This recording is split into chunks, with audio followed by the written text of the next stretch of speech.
We're going to call to order the meeting of both the regular Camarillo City Council meeting and also the special meeting respectively.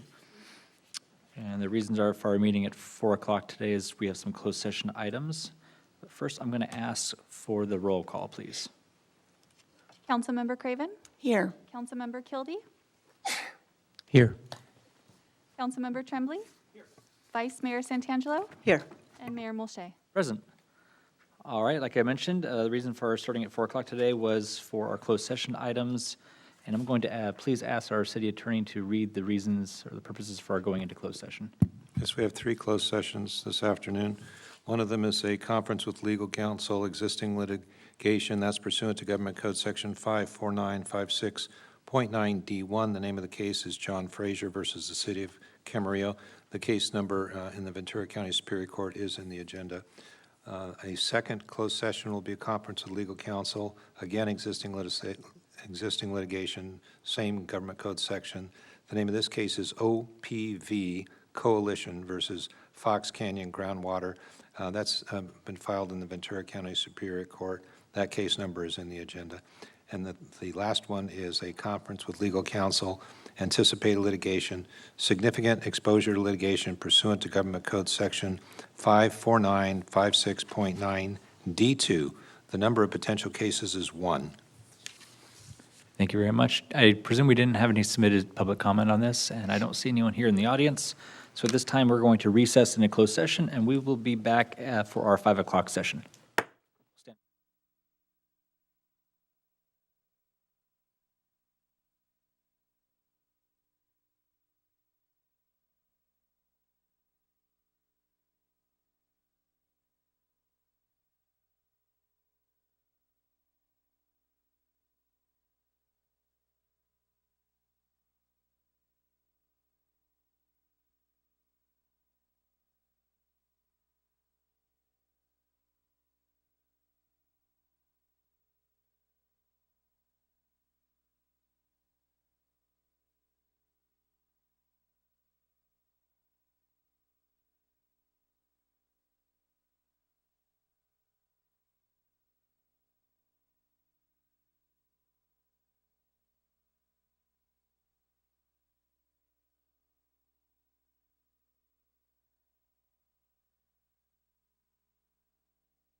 Call this meeting of the Camarillo Sanitary District Board of Directors to order and ask the record to reflect that all board members are present. Mr. Tremblay, would you lead us in the pledge? Yes, I would be happy to. Would you please follow me in the Pledge of Allegiance? I pledge allegiance to the flag of the United States of America and to the republic for which it stands, one nation, under God, indivisible, with liberty and justice for all.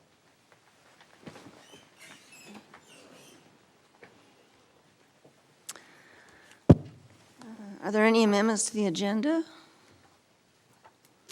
Okay, we'll approve the agenda. Public comments, I don't have any cards. Is there anyone who would like to speak to the Camarillo Sanitary District Board on an item that's not on the agenda? Seeing no one come forward, we'll move to the consent calendar. I'll move the approval of consent. I'll second. Motion and a second, please vote. Okay, Mr. Kildee says that's a green down there. I can't see it, but I'll take his word for it. Motion passes unanimously. Oral communications. Anybody have any comments? I would like to remind everybody that the CASA conference will be in January 25th through 27th. You haven't set the calendar for next year. That might conflict with a council meeting, but if you want to go for a day or two, you can learn a lot, I'm sure. Other than that, if there are no other comments, we will recess until the public hearing at 7 o'clock. And I will reconvene the meeting of the Camarillo City Council. Let the record reflect that all council members are present. Do we have any amendments to this agenda? No, seeing none, we will move on to consent calendar. Move the approval? Oh, You want to get a second, Mr. Mayor, and then I'm going to ask to pull an item. Oh, okay. Do I have a second? I'll second. Mr. Tremblay? Mr. Mayor, can I pull item J, amendment to City Council Policy 3.06, utility billing inserts? Absolutely. I have an amendment I want to offer. Okay. Do you mind if we take that right before public hearings?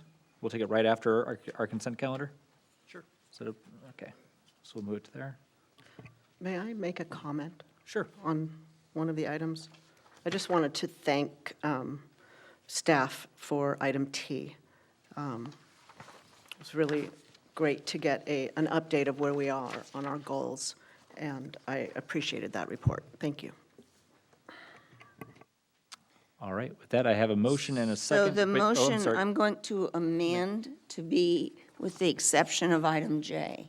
Yeah, do you want to second the amended motion? Yes. All right, so we have an amended motion and a second. So everyone, please vote.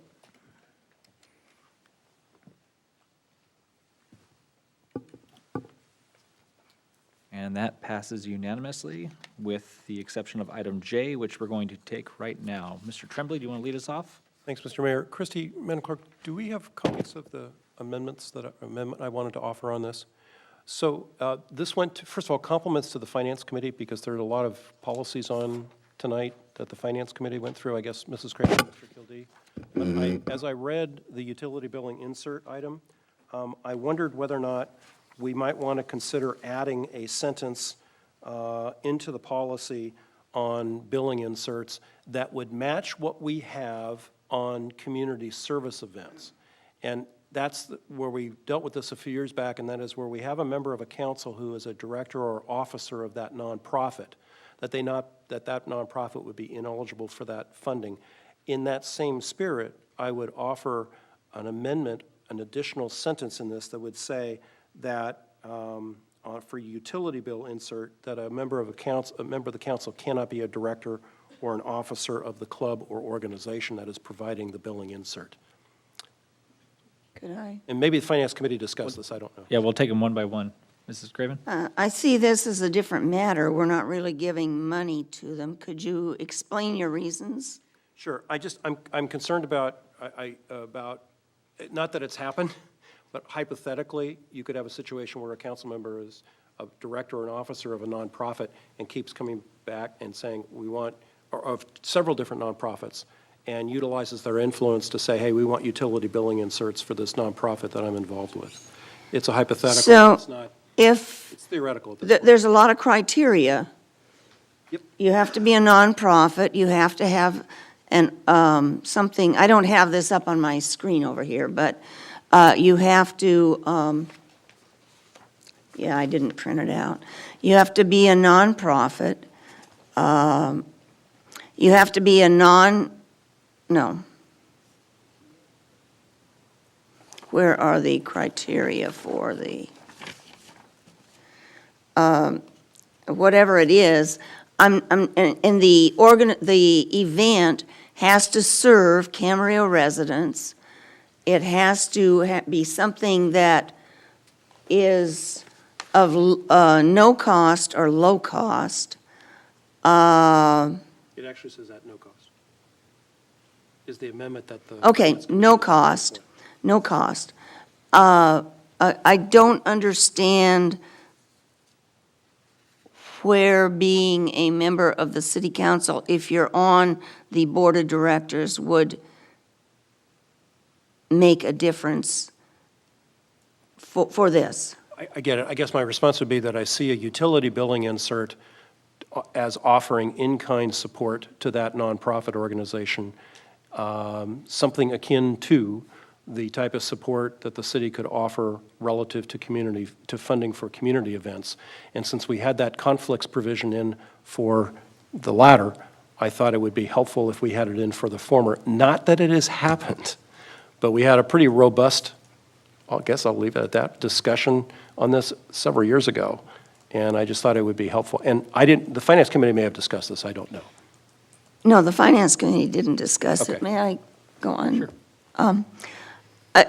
It has happened. It happened for Fiesta. It happened for the concerts in the park.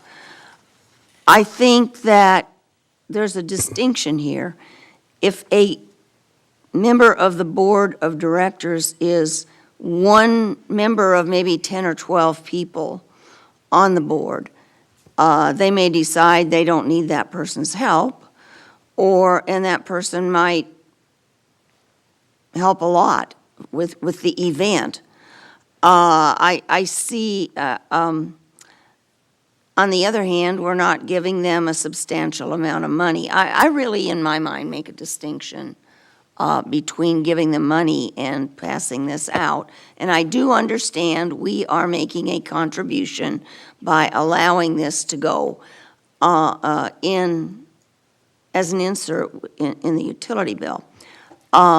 However, I think that,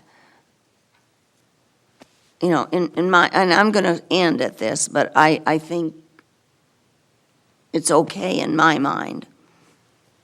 Mr. Tremblay, rebuttal before I ask other colleagues. Well, I think respectfully, Mrs. Craven just made my primary point, which is that it is support, financial, provided by the city to the nonprofit. And I just don't want a situation where somebody out in the public points a finger at a council member and says, hey, they got a utility billing insert because you're a director or officer on that organization. But it's available to any organization, whether there's a city council member or not, That's true, but who meets certain criteria. who meets certain criteria stipulated, but respectfully, I think people might view it.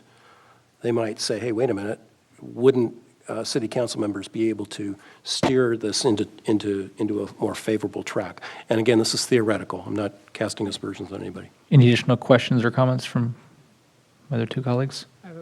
Yeah, question. All right, Mr. Yeah, Kennedy. having just, received this, I'm not tracking where the conflict potentially could be, other than the fact that a sitting council member could be a member of an organization and may bring up, well, hey, you can use utility billing to promote an event, if you will. They can do that, but I'm not tracking with all the criteria that we've got that that's any different than anybody else having that opportunity too. And plus, my understanding wasn't it that if you are a sitting council member, you ought not to be, if you're on a service organization, you ought not to be on the executive board that goes about and makes, these decisions, with the executive board and not just a regular member. So I guess that's where, I know it's a lot of stuff I'm throwing at you, but I'm not tracking how this really gives any added protection to what there already is. Right, may I, Mr. Mayor?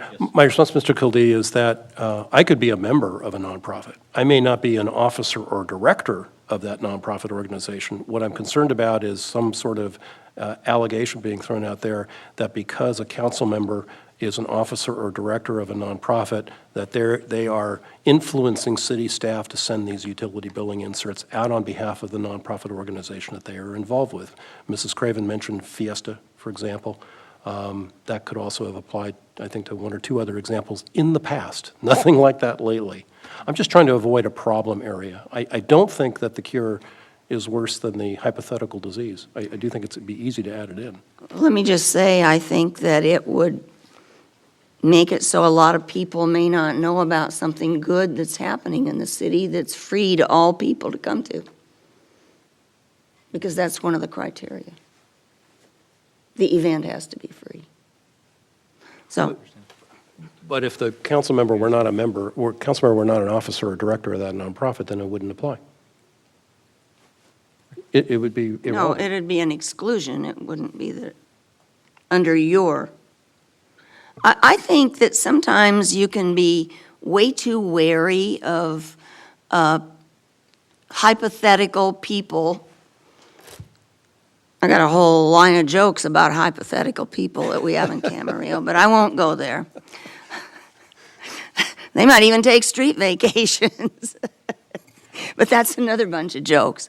I think you can be way too wary. There is nothing you can do up here that doesn't set you up for somebody saying, oh, that's only happening because this is a council member.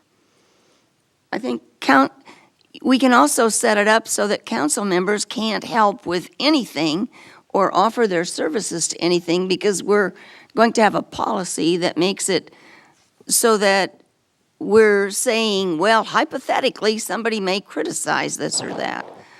Well, Mr. Trimmer, the delineation you're drawing is a council member can volunteer, a council member can contribute, and a council member can do a lot of things to support an organization. And can be a member. Can be a member of that respective organization. Right. It's just as long as you're not a director or officer. So if you're a Correct. director or officer, but what if you're the chairman of this particular event? So you could be a Rotary Club member, not an officer, but chairman of the golf tournament or something else that they're putting on that is free to the community. A golf tournament would be a bad example because but something they're doing for the community, or a member of the Lions Club who's chairman of the event, and therefore that event would not be able to. So what's the distinction of being a chairman and being an officer in the organization? Well, an officer, in my mind, an officer director really steers the organization and has ultimate responsibility over indicating whether or not an organization is going to actually go do something. If you're a chair of an event, I mean, I had not thought about that. But on the other hand, maybe. You want to add it now? Yeah. But it would be that would be unworkable. So what I'm trying to do is just draw a line here and say, wait a minute, if you're an officer or director of this organization and you are in charge of the ship, then that it should be excluded. You can be a member, you can donate money, you can do a bunch of things. You just can't be an officer or director. Anyway, I don't mean to bog us down, Mr. Mayor. I know we've got a busy agenda. I'm happy to. I think everything that could be said has been said, but I want to give the Do opportunity. you have a to- second on this before we discuss it any Let me further? give Ms. Santangelo, because she indicated she had okay. a comment she wanted to make. Okay. First of all, I actually do have a question now. Who decides what inserts go, if two organizations wanted an insert the same month? They can have them. So there's no really competitive, No.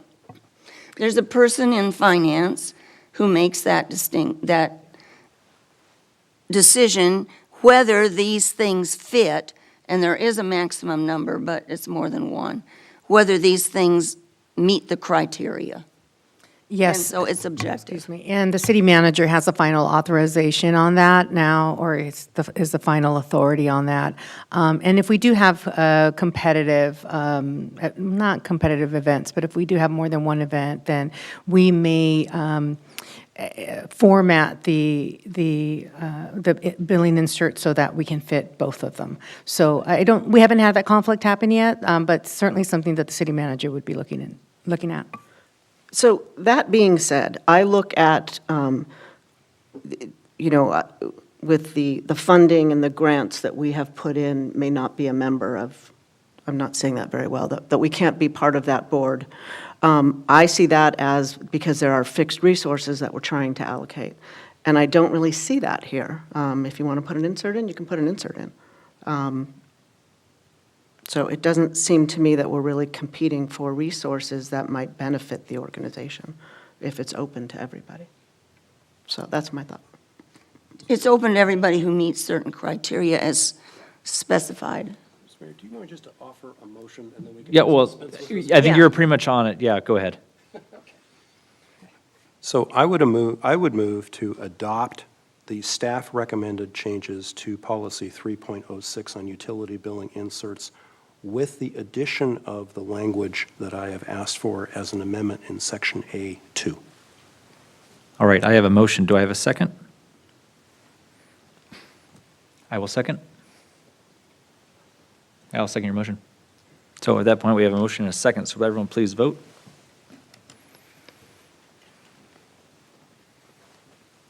All right, that fails 3-2. I will make a motion to adopt it as presented in the packet. All I'll right, second that. I have a motion and a second. Please vote. Whoop. And that passes 3-2. Surprise. All right, thank you very much. All right, after that excitement. Turn myself off. After all that excitement, we're going to move on to public hearings. Item U. Yep, establish new user fees for administrative director, conditional use permit, and non-city initiated zoning ordinance amendments. Okay, thank you, Hey, Mr. Mark. Mayor, members of the council. I am Mark Uribe, the finance director for the city, and what we're doing here is bringing forth, holding a public hearing to consider establishing two new user fees. And these two new user fees are basically lesser level of effort as compared to existing city fees. So we wanted to make a fee that coincides with that lesser level of effort. As part of the background, on September 14th, City Council adopted ordinance number 1196, creating a process for director-level approval of a conditional use permit, and I'll use CUP moving forward. And then earlier this evening, ordinance number 2002 created a public-initiated zoning ordinance amendment process. And those two new processes now have been set in place. So now we're bringing back the suggested fees related for those two services. Now, cities are granted the authority to impose user fees and regulatory fees for services and activities they provide. The stipulation is that a fee may not exceed the estimated reasonable cost of providing the service for performing that activity. So that's to say, this is not a revenue-generating fee. This is a fee intended to recover 100% of the costs incurred in providing that service to an individual that's benefiting directly from that service. A director-level CUP permitting process allows the Director of Community Development to review and approve certain uses that require a lower level of discretionary review than a traditional CUP. And currently, the traditional CUP is about $7,700. And the new director-level CUP process that will require considerably less time spent when compared to the traditional CUP, it has a proposed fee of $4,079. The zoning ordinance amendment permitting process allows for creation of a public or non-city initiation procedure for a ZOA, zoning ordinance amendment, consistent with the Economic Development Strategic Plan to streamline the permitting process. Currently, a zone change fee is $15,854. And this new ZOA permitting process that requires less time than as compared to a zone change has a proposed fee of $8,023, so significantly less to reflect the lesser level of service. The costs for providing the services were determined by an activity service cost analysis, which computed the cost of service per activity as the estimated average labor time per activity multiplied by the fully burdened hourly rate for the direct service providers, those staff members that are actually providing the service. So that concludes the brief report. I'll be available for any questions before opening up for the public hearing. All right, yes, Mr. Kilty? Yeah, Mark, with this proposed change, are we confident that we can provide that level of service, even though it may be a lower level of service, at that rate that's being proposed? Yes. I'm speaking for the Community Development Department. I'm getting the nod. Yes, that has been outlined and structured as part of the process that was brought forward previously. That's Yes, all I Ms. have. Santangelo? Mark, is the way that the cost was calculated, is that a standard mechanism to do that? Yes, it's very consistent, completely consistent with the way we've developed our previous user fees. And we had gone through a full-blown user fee analysis back in 2019, and we used that same methodology to come up with these two new fees. Keep turning myself off. Any additional questions? All right, I'm going to open, thank you, Mark. I'm going to open up the public hearing. And do we have any submitted public comment, Ms. Christie? No? And does anyone here in the audience like to speak on this matter? Give it a second. No one's changed their mind. All right. So we're going to close the public hearing, and we'll go on to discussion and/or entertain a motion. Move to adopt a resolution approving the fees for administrative director conditional use permit and zoning ordinance amendment. I'll second the motion. All right. Sure. I have a motion and a second, so please vote.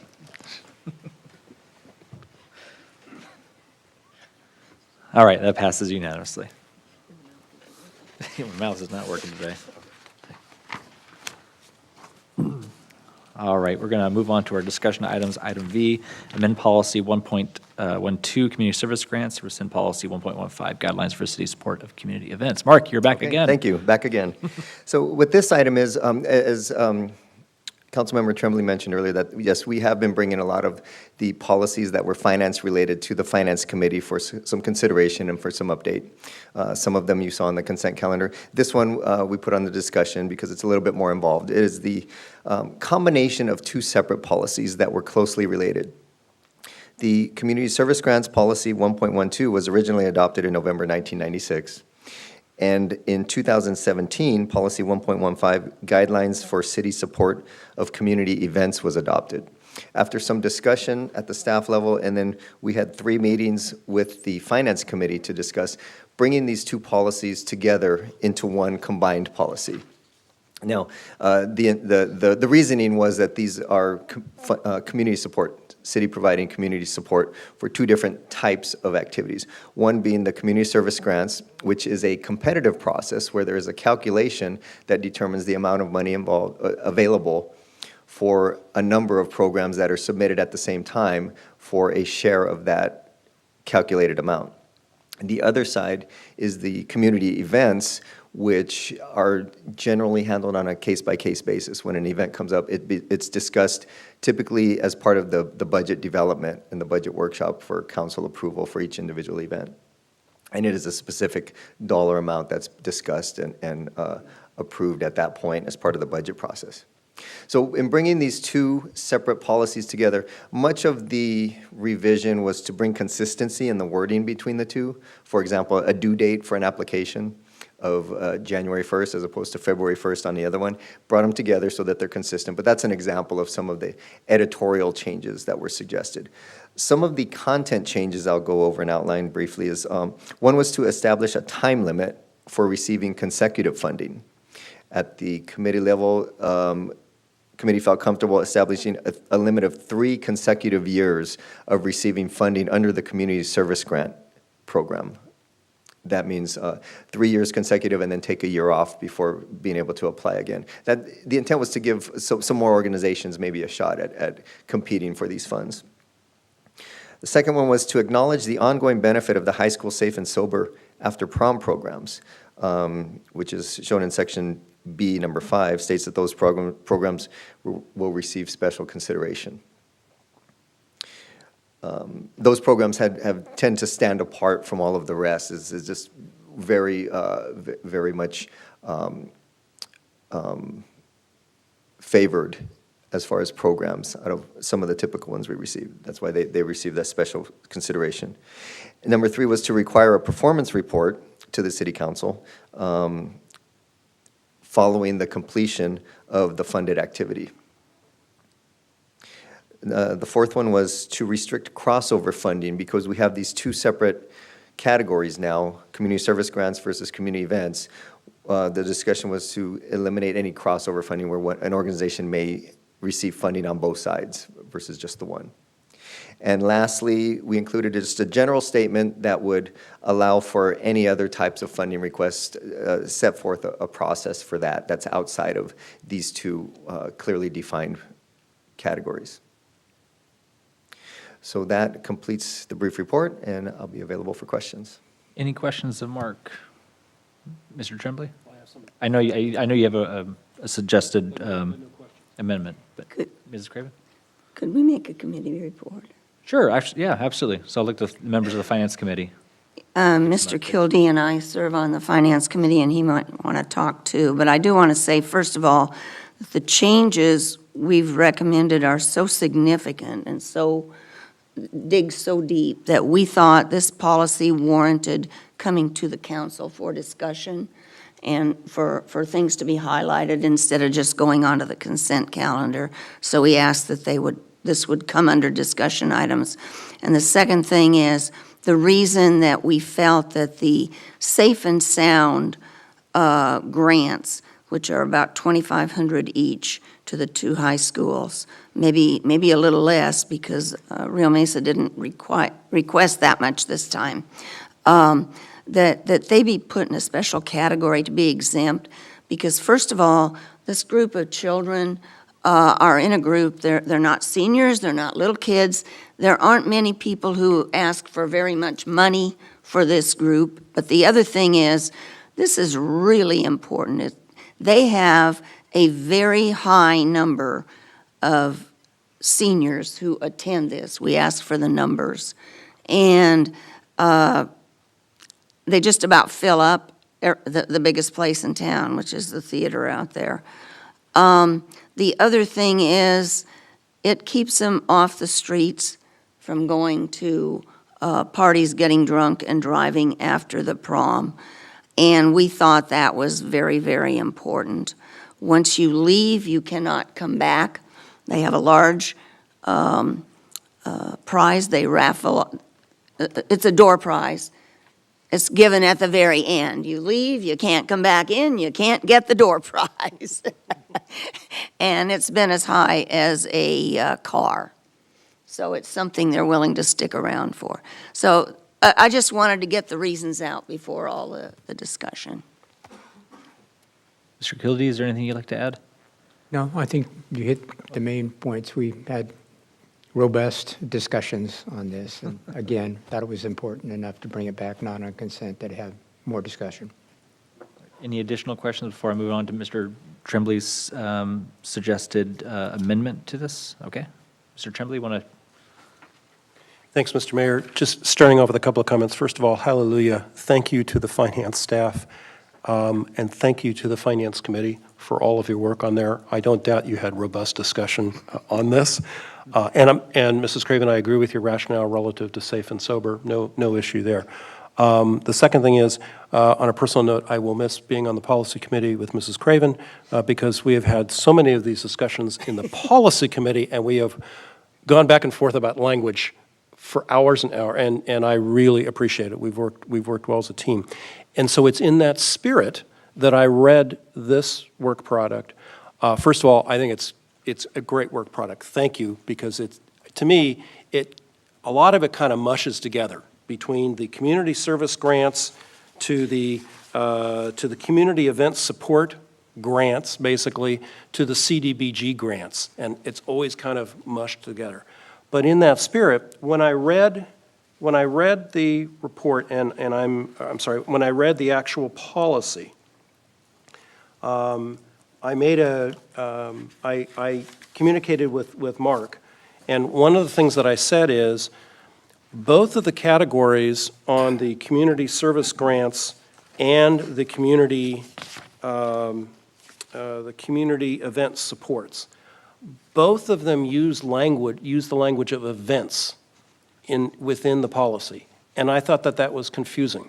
And I asked for an example of events funded under each, and Mark, thank you for giving it to me.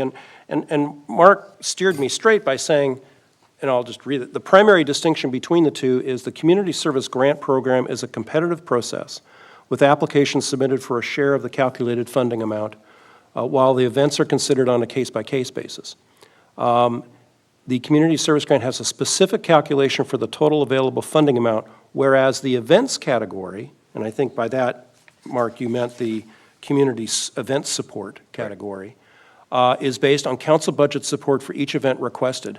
Also, and this is important, annual community events are ineligible under the community service grant category, under the first category in this policy. So, my thought would be to make it, because the words events are in both, and I think it gets confusing. So my suggestion, and I've provided under item 5, I think, Madam Clerk, you already provided this language to everybody.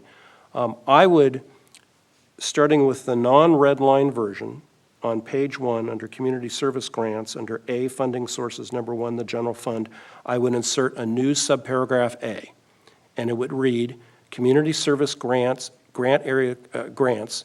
are, it's an area, I'm sorry. Oh, I've been trying to figure that out. Well, see, that's what happens at, 3 o'clock when I'm banging out an amendment here. Okay. Community service grants are competitive grant process, or a competitive grant process, sorry. A competitive grant process with applications submitted for a share of the calculated funding amount as set forth in subparagraph C. But this is the important part. Annual community events are not eligible for community service grants. I would recommend that we add that language in as new subparagraph A, make subparagraph A, B, B, C, C, D, D, E. And that clarifies what we're talking about here, and especially clarifies, hey, wait a minute, annual community events are ineligible under the community service grant category, but we also are very supportive of the safe and sober prom party at the same time, and I fully agree with that. This was the intent. This was actually our intent, so if we didn't make it clear, Well, then it then, needs to be added. then I would argue, I would submit that it's in furtherance of the committee's intent. And could we add that language? Could you go over, where does the A, so community service grants It area? will say, Mr. Kildee, under A, RA funding sources, the general fund, and just put in a new A, and then B will be, funding will be allocated from the general fund. A will become, and then the B on here will become C, so C would be the guideline for staff to calculate the recommended amount. So you just. Add a new A. Add a new A, and everything else goes down in line. Mr. Tremblay's suggested amendment is in addition to and not in replacement of. And I think that makes it clarifies the intent of the committee. I think it helps in the reading of the policy. It makes it more clear. So- Any questions or comments on that, Ms. Santangelo? I'll just point out that 4E, if I have the numbering right, actually says that it's ineligible if they're receiving community event funding, which is essentially, That is for, I think that is for, Yeah, I had thought we said it. I don't have that printed out or anything. but it says it's not, but the intent was they weren't eligible for the community. This is the difficulty with meshing these all together, which you guys did a great job.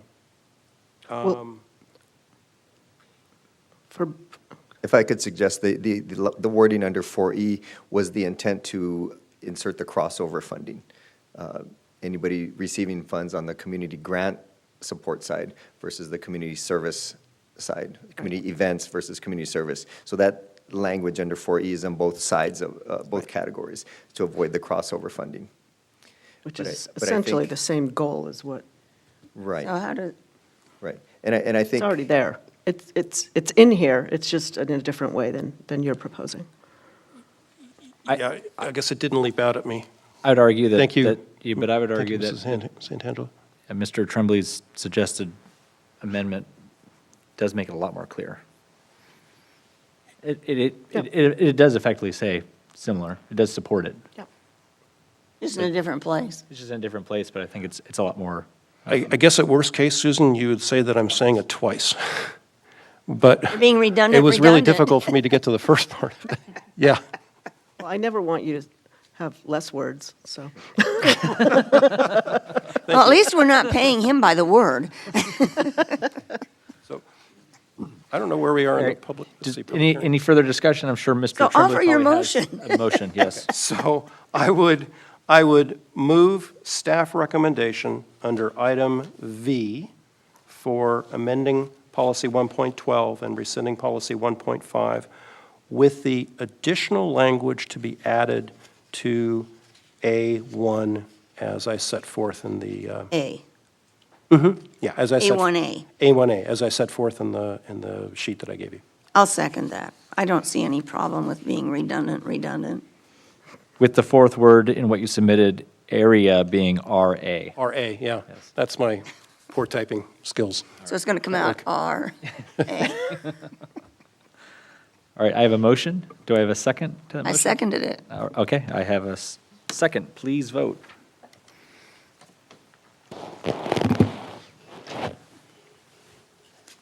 All right, that passes unanimously. Takes us to item W, Drought Task Force Update. And this one's not Mark. Hi, Dave. Right, yes, I'll get things started here. Councilmember Tremblay will add substantive detail.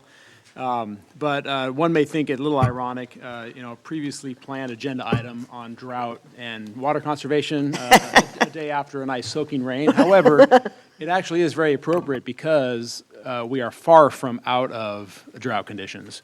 We received a little under an inch of rain yesterday here in Camarillo. And we are still in the midst of the effects of 3 consecutive very dry years and diminished water supplies statewide, and then especially with the state water project-dependent areas in which Camarillo falls, or Callegas Water Service Area falls. So with that, the intent of this item is to give an update on actions and the response to the drought, and specifically within what's the drought task force that's been established. Callegas being the lead agency with that, and including other agencies, water purveyors, including staff and elected officials from the agency water purveyors within Ventura County that are state water dependent. So that, just to emphasize, we are in continued under our continued emergency ordinance, if council recalls, we have established that and have that in place in the city with our goal of significant reduction in water use, 20 to 30%. Outdoor watering is still restricted to 1 day, with 10 minutes per day, per week, and also full prohibition on the watering of non-functional turf with potable water. So those situation continues, and the expectation is that we will continue under that 1 day a week watering for the foreseeable future, definitely through the end of the year and continuing into next year, with the possibility, again, dependent on rainfall, snowpack, and the state's action on allocation of water in the future, but the very real possibility of going to zero outdoor watering. Anyway, I won't go any further. Councilmember Tremblay has information that he'd like to go over that'll expound on that. So with that, we have some slides prepared, and I'll turn it over to you, Councilmember Tremblay. Thanks, Dave. Thanks, Mr. Mayor. Do you have the clicker? Yep, you bet. Can I take it? Thanks. First of all, thanks to Christy, thanks to Madam Clerk's office for putting this together. So I've got 2 items to talk about. One is our water conservation tracking report, which is covered in the drought task force, and the second is on the equitable supply reliability issue relative to Metropolitan. Of course, I've agendized both based on the advice of our city attorney that we be very specific with respect to these agenda items, as I say with a smile on my face. This was presented in the drought. This graph was presented in the drought task force meeting on October 26th. And let's see, does this bring it down a little bit? I guess it's just this one page, huh? Okay. But anyway, as we all know, the Emergency Water Conservation Program is being looked at from a time period from June 1 of this year to December 31 of this year. Metropolitan had established an agency-specific volumetric delivery limit for Callegas, and then Callegas in turn for its sub-retailers like the city of Camarillo, like Camarillo Water District, calculates volumetric limits. And remember that the volumetric limits, because we may be seeing those sooner rather than later, the volumetric limits are based on the equivalent share of health and human safety water available from the Department of Resources, roughly based on that 55 gallons per capita per day, really low amount. Offset, and this is significant, by local supplies. And that's a very significant policy issue, but I won't go into the weeds on that right now. So you'll see, let's see, if I do the next one. Okay, you know what I'm going to do? I'm just going to ask you to advance the slides, if that's okay, Madam Clerk. So on the next page, you'll see how all the agencies are doing. And it's not advancing. Okay. Can we bring it up a little bit from a visibility standpoint? There we go, no problem. Can we go farther down the chart? Okay, well, you have the charts, I think, in front of you, but bottom line that I want you to know is that as of October 20, Camarillo Water District was 23% in exceedance of these targets that Metropolitan had established. City of Camarillo, by contrast, was at zero, Z.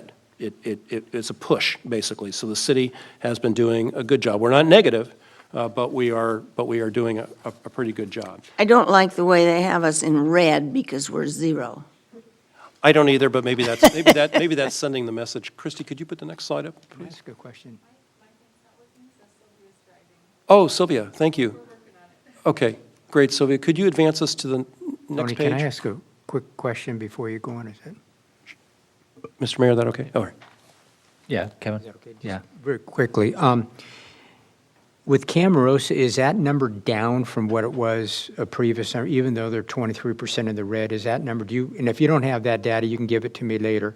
And with the city of Camarillo, zero means that there's not any more demands on the system, but there's technically not any less demands on the system? No, I would frame it frame it differently, Mr. Kildee. I would say that from a city of Camarillo standpoint, we're not making additional demands. We're making no additional demands over and above the volumetric limits established through MET via Callegas. So we're in good territory. We're not as good as some of the other providers who are way under. I think Camarillo was a little higher a month or two ago. They have brought it down, but I don't remember exactly what it was, but I think it was a little higher, actually, and Mr. Klotzel can bootstrap me on that one, I think. So, Sylvia, great, thank you. So these next couple slides are the really important ones. So how Metropolitan looks at this is it looks at all state water dependent agencies and how they are doing, because even if some of the state water dependent agencies like Callegas and Las Virgenes and the sub-retailers under those agencies like City, Camarillo, Camarillo, et cetera, are over, if all state water project dependent agencies across the board are under, then MET will look more favorably relative to this volumetric delivery or further restrictions on outdoor watering. Well, what you see in that slide, just for the month of November to date, was about 30% over. But Sylvia, if you could move down that slide just a little bit more, and for all SWT dependent agencies. Okay, this is the really important slide. All SWT dependent agencies June to December 2022, and you'll see that relative to performance, all agencies across the board are 4% under, which is a good thing. Part of that is attributable to the city of Los Angeles not taking a lot of water about 6 weeks ago because it was doing some repairs to a feeder line. However, this is still good news. And Sylvia, you could go to the next slide, please. So here we come to Callegas, and that's Callegas for November of a few days. Well, that's November 1. I'm not quite sure how they got. Why don't you go to the next slide? Let's go Callegas June to December of 2022. Okay, so here's the bad news. The bad news is Callegas from June to December 22 is 16% over. That's the accumulation or the cumulative of all of the water retailers within Callegas being over that amount. And that's important because Met then looks at that. But remember again, Met appears to be looking at all of the state water project-dependent agencies, and not just Cayugas, but others. And if you keep on going, Sylvia, you go to the next slide, you'll see, no, I go past Inland Empire, if we could go, keep on going. If we could get out to Las Virgenes. Remember, Las Virgenes, okay, that's a good, that's an instructive slide. Remember that Las Virgenes is 100% state water project dependent. They are in much worse shape than we are. But look at where they are. They're 59% over as of November 1. So they are obviously in a much more difficult position. And Sylvia, if you could just go ahead and keep advancing the slides. And the reason, and go ahead and go down to the UC Master Class Gardner class slide. But here's the take-home message. The reason that it's important is at the Drought Task Force meeting, Cayugas's conservation coordinator was saying, hey, it looks like we'll make this the one outdoor day, or one outdoor day per week, watering out through to the end of the year. But in December is when the State Department of Water Resources process begins and the hydrology starts to develop. So we're going to know more and more about what restrictions, additional restrictions, if any, Metropolitan is going to start imposing back on Cayugas and then on retailers like City of Camarillo and Camarosa. And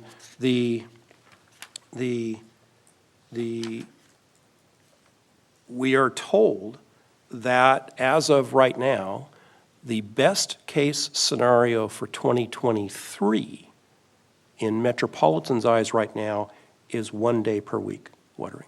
That would be the rule. That's the take-home message, and that's not a good thing to hear.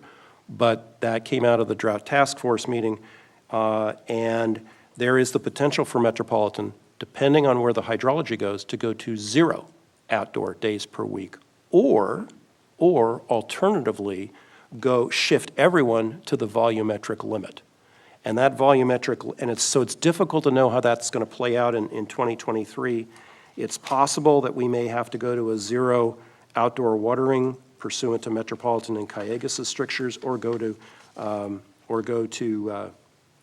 volumetric limit. And remember, again, this is because the city continues to receive state water, even though through the desalter, we're ultimately going to bring that volume of state water way down, which is a good thing. The other take-home message here is that could all happen on a 30-day notice for Metropolitan and Cayugas. So we need to be prepared for that. And Mr. Klotzo, if I left anything out on that part of it, please interrupt me. The UC Master Gardener classes, I thought people might be interested in that. And I note that there's a Growing California Natives class on November 15th and a Drought Tolerant Gardening Design and Maintenance class on December 6th. And Sylvia, could you advance it more, please, to the next slide? And Cayugas has its rain barrel sales, and the next rain barrel sale is on December 10th, and you can sign up through the site listed under rain barrel, rainbarrelsinternational.com, under that events, and pick up some rain barrels. Sylvia, can you go to the next slide? There's a news release here on a related note that Metropolitan has now said we're banning non-functional turf on commercial industrial public properties. And that's an outgrowth of what we saw earlier this fall relative to the watering of the non-functional turf. So what does that mean? They're banning it. That means that they can tell people in Camarillo they can't have it. If it's already installed, they're banning the watering of it. They're banning the installation in new places. What does that mean? My understanding is that is an aspirational resolution, and they're saying to the state, we think you ought to go, or to DWR, that you ought to go to that. So Okay, so that. as far as I know, it hasn't happened yet. But it isn't, No. it's a recommendation to member agencies or the state or something. It's not a law. Right, it's just a resolution. Okay. Yeah, non-binding. Well, it doesn't say that. It just says ban. I know, it's like policy 1 point, no, I'm kidding. Anyway. Wanted to clarify. The next slide, please, Sylvia. And so there's a slide here, and it's in your materials on Metropolitan's volumetric limits for Cayugas. The take-home message here is that because our Ventura County, the Cayuga service area has actually lost population or decreased population in the last 12 to 18 months. The amount of the volumetric limits would actually be lower next year than it even would be now. That's bad news. Why? Because we could be getting even lower in term, Metropolitan through Cayugas would be giving us even lower volumetric limits. And remember, that is important because the kicker on the other side is if you overuse your volumetric limits, you go down that road and you lose it, it's $2,000 per acre foot penalties. So this is not happy news that because of the lessened population, we get less water. So we can go to the next slide, please. And so anyway, those have the periods for acre feet or the amount of health and human service needs water. Could you go to the next slide? And then that's a resolution. Cayuga staff plans on bringing a stage 4 water shortage resolution for consideration to December 22 to signal that no outdoor water use is possible in 2023. And remember here we're talking about turf. Okay, next slide. Now we're going to go to something completely different. And that is, you remember that Metropolitan back in August recognized, could you go to the next slide, please? Thanks. Recognized that there was an equitable supply reliability. The bottom line is, just to pull it back for a second, remember the take-home here from Metropolitan's standpoint is they can't provide equivalent supply reliability from one side of their service area, the east side, to their west side, to the State Water Project dependent side. So thanks to a letter from the mayor and thanks to advocacy from the city, they recognized that in August. And Cayugas is among 6 State Water Project dependent agencies that had to take those painful cuts, up to 73%. So the call to action by Metropolitan was to say, okay, how are we going to deal with that? And the second bullet there on development of project portfolio is a reconfiguration of infrastructure to enhance access to the existing supply portfolio. What that means is, how do we deliver the water we got on hand out to everybody? Development of new supplies, development of surface and groundwater storage. Next slide, please. Recall that at the August Metropolitan meeting, and by the way, these slides are from September. There was no meeting on this in October, so they'll have something in November. So this is the latest that we have. They talked about bringing a portfolio of projects to the Metropolitan Board in February of 2023, February 2023 next year, and have the Metropolitan Board say, yes, we want you to move forward. So they're dividing them into what are called near-term portfolios and long-term portfolios. Near-term actions to address a potential future drought within 7 to 10 years. Long-term portfolios are to address a potential future drought beyond the 10 years. And again, why is this important? Because our area, like other State Water Project dependent areas, we are second-class citizens in Met. Next slide, please. So near-term, again, near-term, long-term in terms of the portfolio. Next slide. Okay, so there are, this is kind of a busy slide, but there's in orange up on that slide, there are a number of projects, including the expansion of the Gregg Avenue Pump Service plant and the Phase 1 for the Sepulveda Venice feeder as among projects that Metropolitan is considering in the near term. But remember, near term, this is several years before these actually get built. But, you know, the cavalry is on the way, is on its way, I guess, without sounding too flip about it. Can't come soon enough, because since we're second-class citizens. Next slide. So there's the initial West Branch near-term mixed portfolio, kind of a busy slide, but you'll see, for example, it contains Sepulveda Phase 1, a Venice Pump Station Phase 1, a Las Virgenes to West Basin Municipal Water District connection, all of which are designed to be able to move water from the east out to the west within Metropolitan. Next slide. Then you got the long-term mixed portfolio and more work on the Sepulveda feeder. Remember, the initial discussion on the Sepulveda feeder is that they would need to do pipeline rehabilitation on that feeder and then actually expand it. So before you expand it and create additional CFS pumping through it, you got to make sure it's in good shape enough, and that's what they're looking at first. But anyway, that's the long-term mixed portfolio. Next slide. The summary of the initial portfolios gives you what the last slide says in essence. Look at the long-term gap that we're looking here, 140,000 acre feet, a huge amount of water. And then finally, the last slide, please. And those are our next steps. and they will return to the board in February 2023 with preferred portfolios and recommended actions. So we're happy to see those steps. We need to keep additional pressure and advocacy on Metropolitan. I think, in my opinion, they've been acting in good faith to move this forward, but it can't come soon enough for my tastes. And it's still going to be a few years down the line. Anyway, thank you for the time to give you all, that's all from the Drought Task Force from last week, and you're now briefed. Questions? Consider yourself informed.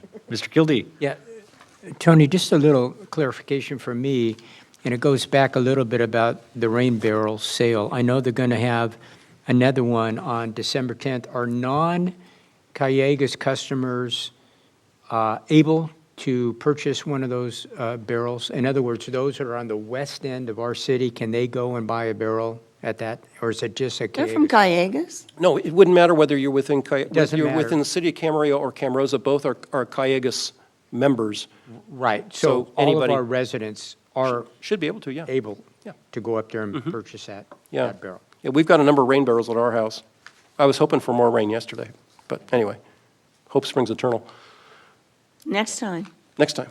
Now, do you know, Tony, did they, I guess I'm into the weeds a little bit. I mean, did they take a check? I mean, do you give them a credit card? How do you pay for that? Oh, online. Mr. Kildee, Is it I online? don't know. You can go, it's right online. You can go Okay. to the online resource that they gave there. They probably Okay. don't take cash. They won't take cash? Online doesn't. The online, it's rainbarrelsinternational.com or something like that. It's right on the Oh, okay. It's on the flyer. Do you want me to go through, I can find it real Well, quick. I don't want to put you on this, that's okay. You can get back on No, you that. can put But me I think on it's the spot, it's fine. rainbarrel.slash.com? Yeah, so for any of those who are listening in the audience, it's www.rainbarrelsintl.com. Okay, That's rainbarrelsintl.com. And go to the Callegas Municipal Water District and follow the instructions from there. okay. Because I bring that up because I've applied for a grant at Be Water Wise, and of course you have to have a rain barrel there, which is kind of interesting. Once you get approved, you have a year to do your project now. Good way to go Which- get your rain barrels. I'm sorry? Good way to go get your rain barrels. Yeah, so I thought, well, maybe there's a they'll have a rebate for demand them. for that. Remember on the side, there's a rebate for those rain barrels as well, Oh, okay. All which right. is even more of an incentive. More incentive to do that. Okay. Any Thank you for the additional questions? clarification. Seeing none, this is just a receive and file. Mr. City Attorney, you recommended we take a vote, motion? Move to receive and file. Right, I have a motion. Do I have a second? Second. Got a second? Please vote. It passes 5-0. Thank you, Ms. City Attorney to my left. All I said was move. It's a lot faster to take a quick vote than to get something out of the city attorney. We pay him by the word, you know. Yeah, we get an extra bill Yeah. for every question I have to ask. All right, so we're on to oral communications, and we'll just kind of take it down the line. Mr. Kildee, you mind if we start with you? And meetings attended, I don't have, let's see, oh, yes I do, hang on here.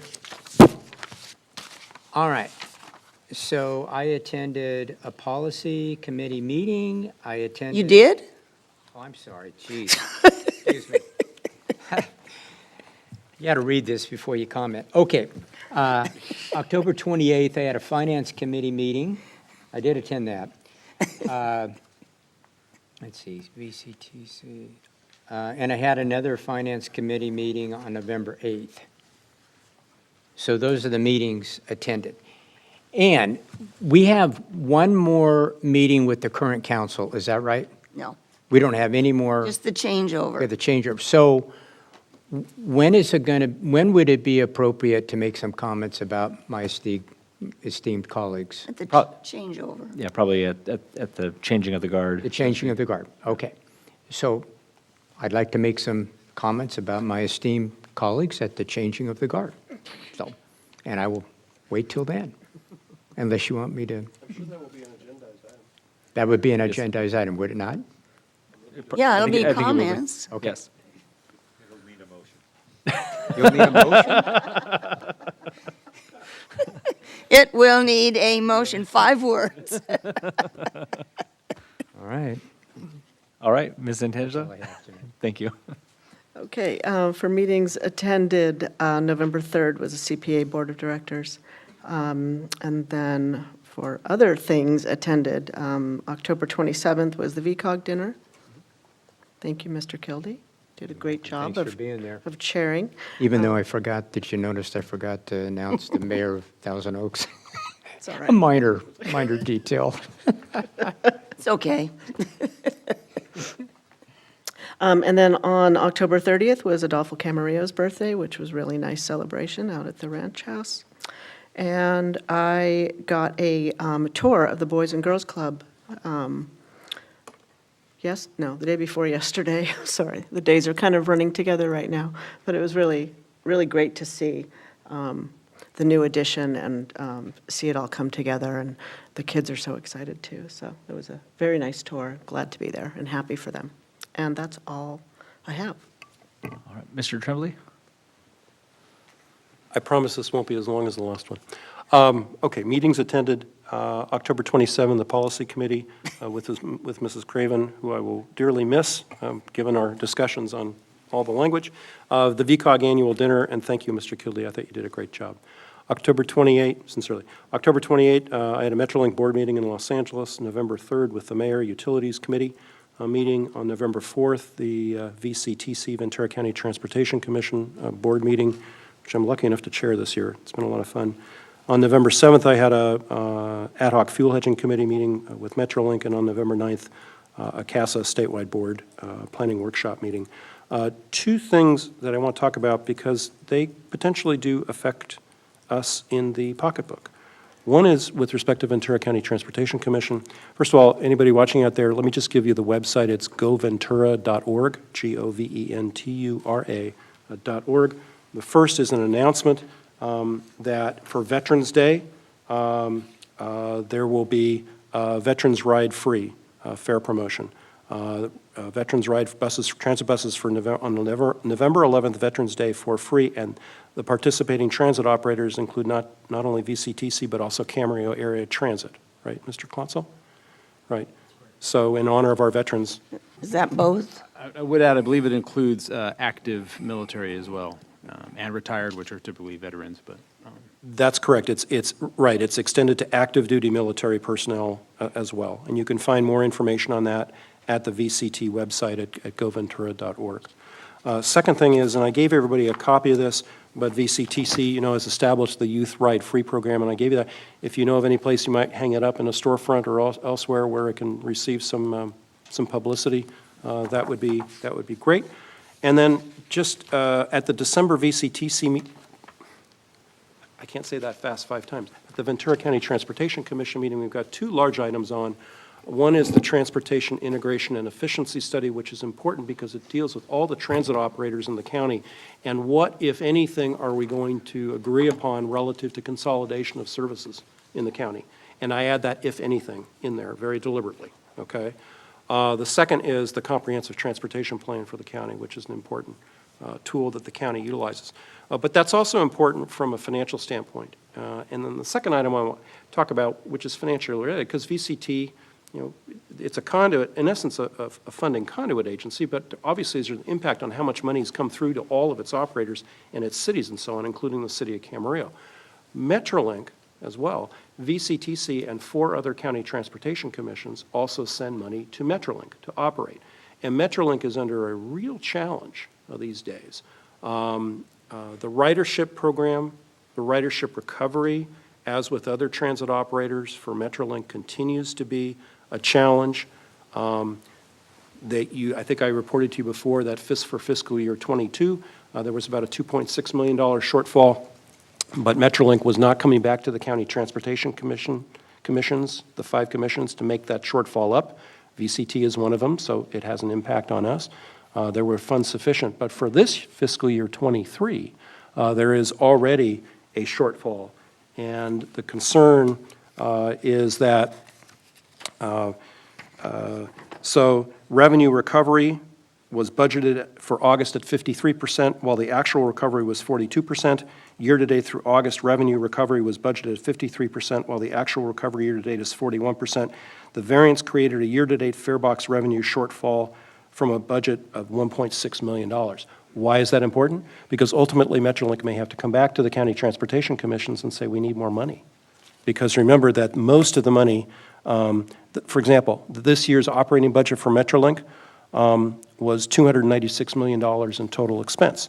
Well, that includes $64 million in total operating revenue, with the balance coming from the county transportation commissions. So there could be a financial hit here. So later this month, there will be a meeting on that, and I just trying to get it onto your radar so that you know that Metrolink has some difficult discussions ahead. And obviously, it comes sort of at the vortex of the state wanting Metrolink to be prepared for 2028 for the Olympics, wanting Metrolink to be prepared from a capital improvement standpoint and make a lot of changes to their fleet, but at the same time, there is no annual revenue, operations and maintenance revenue stream coming from the state to Metrolink as a transit operator, which is something I think needs to be addressed, and soon. So, all right. I promised I wouldn't be as long as the last one. That's it for me. Thanks. All right. And for me, meetings attended October 27th, the VCOG annual dinner out at the Camarillo Ranch House with all my colleagues. November 3rd, Utilities Committee. November 7th, I attended the CCCI Site Authority meeting, a board meeting. And then I had a question, in light of the rain, for Mr. Klotzel. I know we've asked this question before, but I'm going to ask it again. The city, but prior to every rainy season, and I know we haven't really had one for a while, but we had quite a rain event yesterday, even though it was very, very short. And it was, I don't think it was all that intense, honestly. Didn't seem that intense. Sure was But- at our house. Was it at your house? All right. For some pockets of Camarillo, maybe it was a little intense. Does our Public Works go around and double check all the storm drains and make sure we don't have any clogs? I know of many streets, one of which I sent you, Edgemont and North Augusta, that I was just driving through and the street was underwater. I had neighbors outside just looking at all the water moving. And that seemed to have been as a result of, I think it was a clogged drain near that intersection. But do we go out and check for all that prior to what would be our rainy season? Right, yeah, as much as possible, I don't know how many hundreds, maybe even thousands of inlets lot, that we have. right. But especially there are some areas that are more prone to accumulated water. I won't call it necessarily flooding. It was definitely more than what's normally there. But in that particular location and it was somewhat of a perfect storm. There was definitely intense rainfall pockets even within the city, and that area experienced that. That neighborhood east of Carmen, for quite a ways, there's two main storm drains that collect that entire runoff. It's an older development, I believe even a portion of the original under county Yes. standards, which allowed very flat streets and very minimal storm drain inlets. So the infrastructure isn't as extensive as what a newer development would have, with more catch basins and more pipe in the ground to take that water in sooner. In these neighborhoods, it travels down the street quite a ways until it gets to those spots, which are low spots, and that's why that accumulates and then floods like it did. I did check with staff, and back to our normal procedure is definitely, of course, before significant rainfall, and it's definitely in the news, right? All staff, everybody, public's aware of the monster storm coming. But our typical preparation is definitely ahead of the rainy season, checking especially all of our ditches. And again, the areas that we know are prone to have excessive runoff and accumulation. We know those areas and focus on those. But it also happens from time to time where a trash can lid or although those are pretty infrequent anymore since they're attached now to the bad current example, but that specific location, there was an accumulation of leaves. Again, it's while staff likely would have checked earlier and the drain looked clear, no blockage, it drained such a large area that it collected enough leaves to produce enough cover on that inlet that prevented the inlet to work to its full capacity. So that's what occurred. Staff responded immediately and cleared that. Again, takes some time to to drain out of there. But no, that is our annual approach. And then as every coming storm, in anticipation of that, we do, check those areas. And then during the storm, staff is out. We've got patrols and ready to respond. So typically our landscape crews that are trimming trees and doing weed abatement is not going to be doing that day since it's raining. They're a part of the staff that's stationed and ready to respond to those areas that we know are prone, but then also anywhere else that's needed. For events like that, does Public Works have like kind of a roving team that can immediately respond to that, specifically to events? Absolutely, that's what I was in that mentioning. nature? We have several teams Okay. out there, they just stay roving in certain, in kind of designated areas, ready to respond. And usually what happens, and especially, we didn't, there was some wind, but not a significant, downing of trees and limbs, but when that occurs, the resources are stretched pretty thin, responding and eventually getting to the locations that need a response. So, but yeah, we're definitely on preparation, and then during the event, ready to respond and take care of what we can. The neighborhood was built in '62, I think. Okay. Yeah, just prior to the city's Right. incorporation. Right. Right, yeah. All right. Well, thank you. Yeah, actually, on that note, when I happened upon it, there were two neighbors standing. One was a young couple standing outside, looking at this massive amount of water, and the other guy with a rake, just frantically trying to rake the leaves out of the drains. And I asked both of them, "Did anyone call the city?" And it was like, "No." Like, all right, I'll call the city. So, that was it. That was all I got. So, Mrs. Craven. Well, I wasn't going to say this, but you guys sparked a memory. 1998, City Hall flooded, everybody knows that. But there was a lot of flooding all over the city. And I happened to be mayor.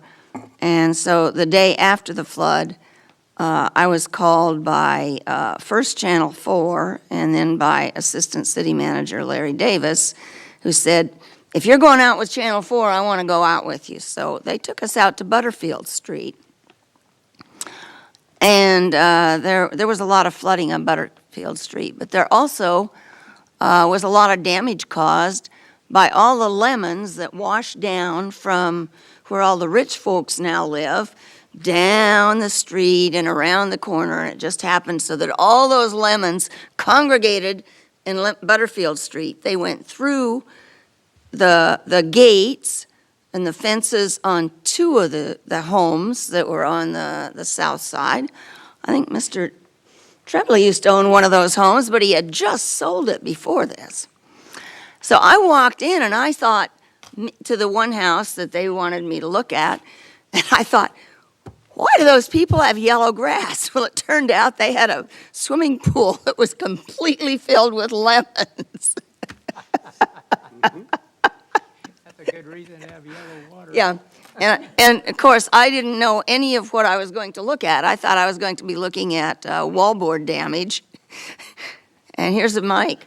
"So what do you think of this, Mrs. Craven?" I said, "I think it's a swimming pool full of lemons." They didn't ever get that on TV. It wasn't the comment they were looking for. Okay, so that's a little bit of foolishness. Meetings I attended, a policy committee on the 27th. That's how I knew you weren't there. VCOG dinner on the 27th, Adolfo's birthday, which was a very nice celebration out at the ranch on the 30th. The RDP meeting on November 30th. RDP 21, Military Appreciation Dinner on the 4th, the Finance Committee on the 28th, and again yesterday, and the Contract Cities Legislative Committee this afternoon at 3 o'clock. Usually I wouldn't bring this up, but I'm going to bring it up not for something we need to consider acting on legislation, but SB 1439, I think that's a bill that we didn't take a position on, and neither did Contract Cities. It's a bill that said that it strengthened one of the FPPC requirements. And so starting the bill said that starting January 1st, if a council member or a member of the Board of Supervisors or a planning commissioner or anybody else has taken in a campaign $250 donations, you are not able to vote on anything for, I think it's a year. Okay, good enough. That passed, no problem. That starts January 1st. However, on the 17th, the FPPC has an item on their agenda, on that board's agenda, or commission's agenda, so that would be retroactive for the past election in the past year. And so the thing is that this is retroactive when it wasn't. They're probably going to pass it. I'm just passing it on for anybody who took any donations from anybody. Keep that in mind, and I'm sure the city attorney's office now is going to explain all about SB 1439 and the FPPC ruling for next year when they have that. But it's something that I think people who might not have planned on didn't know about. Now they're talking about making it retroactive. And that I don't know if it's a problem or not, but it's something you need to be aware of.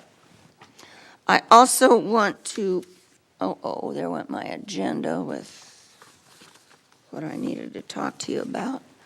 I hope, and I'm not telling you this because my son-in-law wrote this article, but the Star had a big thing on wipes and how you shouldn't flush them. And there is, part of that law was that some private nonprofit committee had to publicize and get the word out. And I think that in Ventura County, we now have word out that the vast majority of the wipes are not flushable. So I just wanted to point that out. If you didn't read it, you can go back online and read it.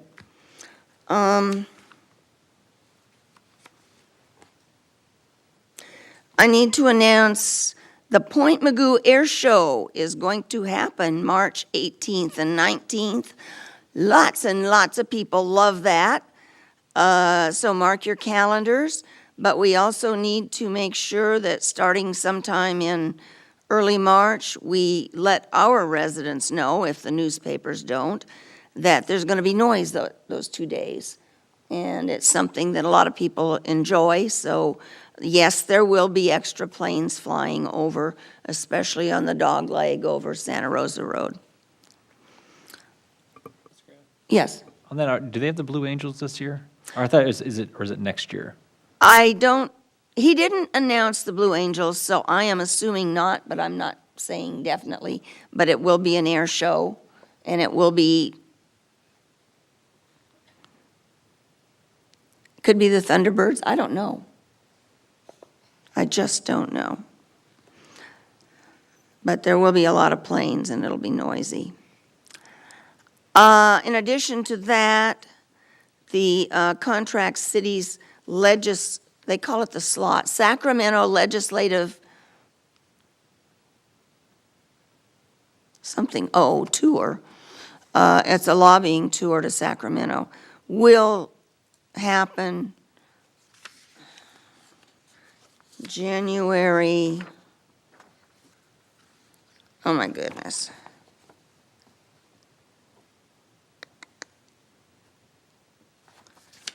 Well, it'll be in January, take note, and the city clerk, I received an email today, and she'll be sending that out to everybody.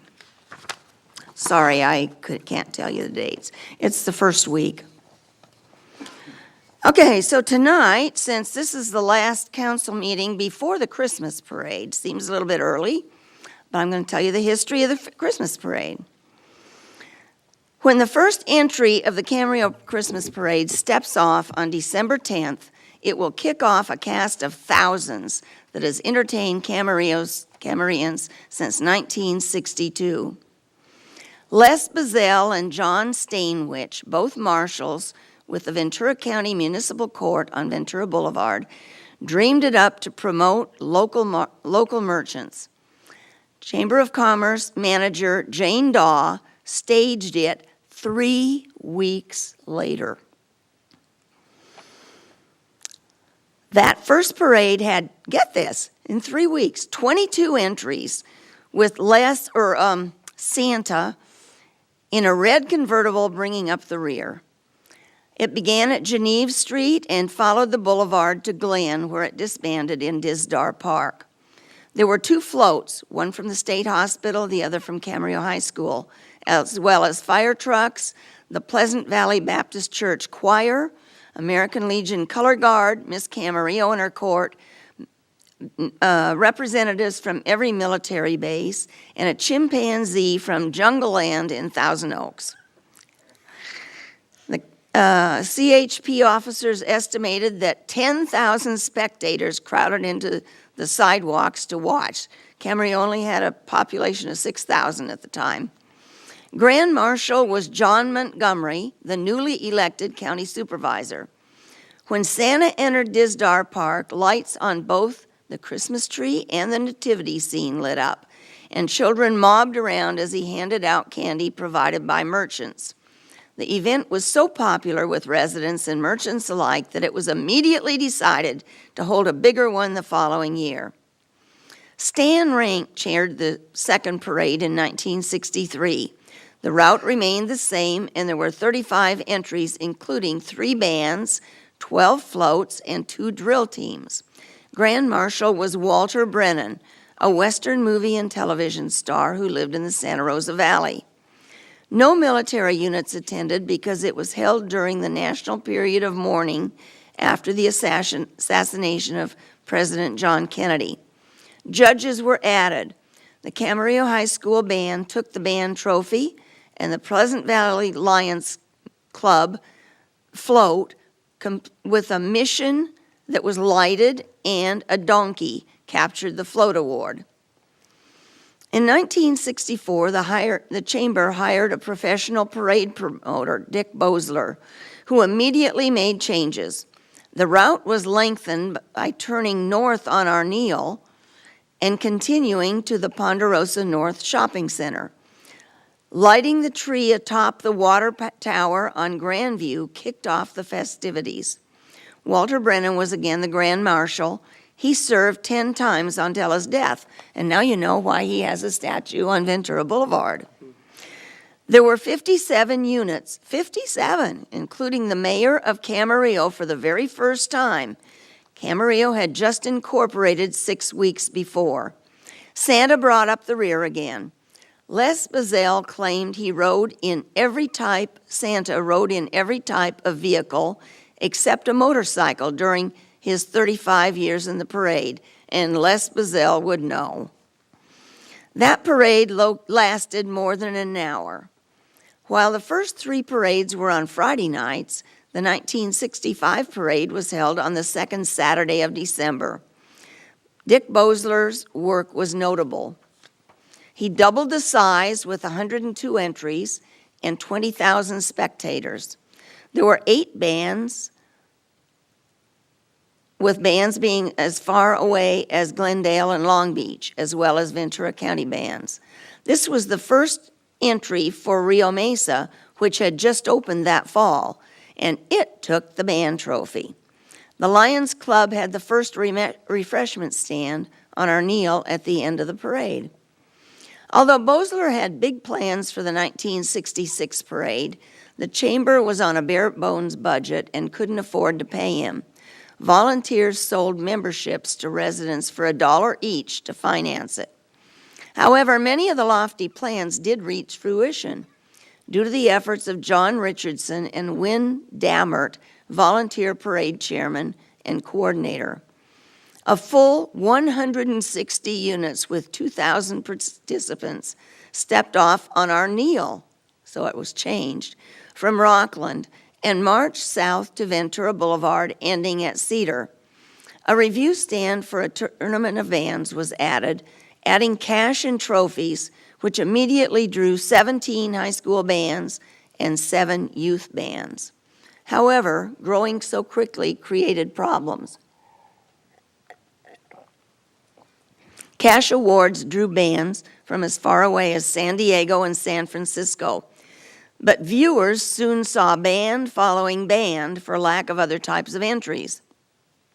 There were trash cleanup and crowd control, and those things cost money, which the chamber didn't have. In 1967, E.D. Lum Edwards called a group together to form the Camarillo Pageant Association and Saving the Parade. The chamber lent its expertise and the city donated money, but the fledgling association was on its own to handle the problems of a 2-hour parade that needed a great deal of guidance. Lum Edwards' group set about to improve the quality of entries, drawing up rules and hiring expert judges. Each entry paid a fee. Band judges were hired from the California School Band and Orchestra Association, and the number of bands was restricted to 25. Equestrian judges were hired, which attracted units from all over California and adjoining states. Cars older than 1949 were sought. The band review and competition was separated to take place before the parade, which allowed the bands to don costumes and compete for the Walter Brennan Award for Best Christmas Costumes in the parade. Now you know why there's so many bands that have Christmas costumes, or at least something dangling from their head and maybe from the instruments. Through the years, parade chairmen changed frequently. Lum Edwards was a chairman for a total of 6 years, Joe Yeager for another 5 years, and so on. Division leaders for floats, equestrians, bands, antique autos, and novelty units usually outlasted parade chairmen. Because of longevity, the parade committee only met twice a year, once to plan and once to evaluate, and that worked for a long time. The parade route also changed regularly. In 1968, the band composition was moved over to Rosewood. Then it turned east to join other units lined up on Ponderosa and Carmen. Marching south on Carmen, the whole parade would turn east on Ventura Boulevard to Arneal, and then north to Central Plaza, crossing the freeway twice. Traffic on the 101 slowed to see the parade, but that route continued until 1981, when merchants on the boulevard complained that they lost business because of the lengthy time of the street closures. After a stretch of 1-year chairman, Fred Droston held the reins from 1981 to 1985. He changed the route up to Las Posas from Temple to Carmen, but due to fewer spectators, he moved it down to Ponderosa between Temple and Carmen in 1985. Rex Wagner was chairman in 1986 to 90, and he moved it back up to Las Posas in 1987 because the growing landscaping on Ponderosa was not conducive to parade watching. Band competition remained on Temple all that time, with judging stands across from the First Baptist Church. The awards ceremony remained at the community center, and food booths were added to feed all those hungry kids. With a maximum of 25 bands and 130 units, the parade was considered one of the top in the state. In 2001 or 2, the City Council designated Las Posas as a parade route with special consideration for low median landscaping for visibility. John Herman, Mike Morgan, and a series of others chaired the parade for the next 13 years, during which time office space and varying staff assistance was offered by the Pleasant Valley Recreation and Park District. Then in 2004, the Pleasant Valley Recreation and Park District took over the entire operation, with the city contributing money to keep the tradition alive. In 2006, Santa's Village and Carnival rides joined the parade booths at the community center, and the parade continues to be a holiday highlight for local children and adults alike. Some noteworthy grand marshals have been Tommy Lasorda, Fernando Vargas, Jessica Mendoza, Lisa Guerrero, and Eddie Money. To the curb sitter, a good parade is seamless with few delays, but it takes a huge effort on the part of many people to put on a good road show. You need 2 wide streets that intersect so units can line up to enter the parade in a well-distributed order. You need reliable people to recruit the best bands, floats, antique car clubs, equestrian units, and novelty entries without duplication.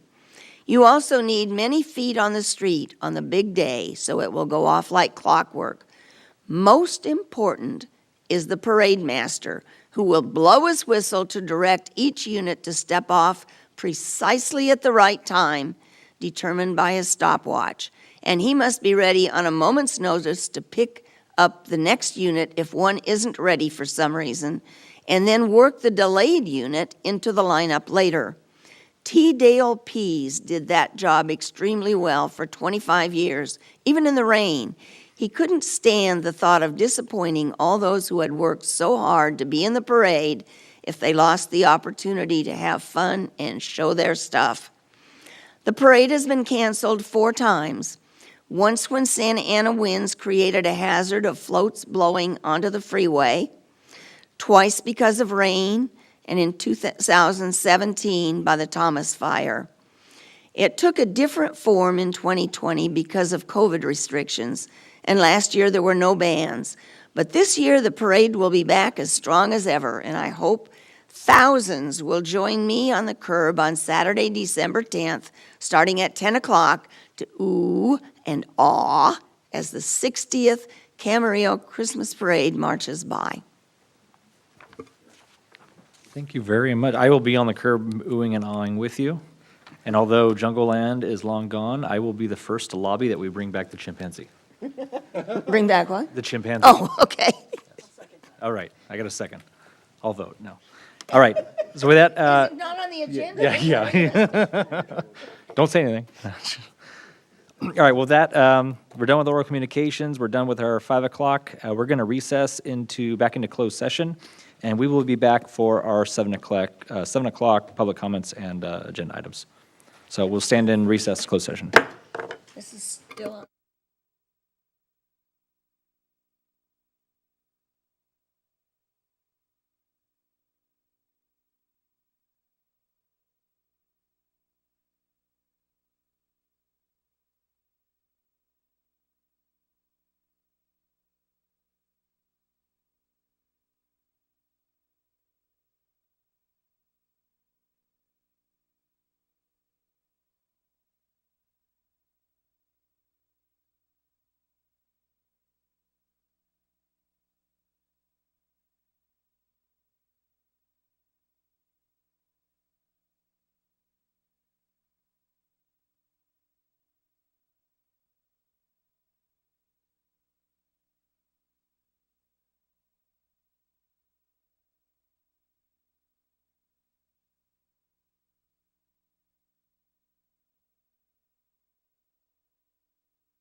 Going to reconvene the meeting of the Camarillo City Council. Give me 1 second, let me get my agenda. Let the record reflect that all council members are present. There we go. And we're going to start with public comments. I have a number of public comment cards. I also have some nonverbal public comment cards. The nonverbal ones I'll pass to my colleagues to read. Otherwise, the public comment cards I'll take in the order in which they were given to me. And we'll start with David Sledgen. You're up, sir. And just, I know you know the rules, I'll just say it for everyone else, but you have a clock and I have a clock. It starts at 3 minutes, it'll count down once you start.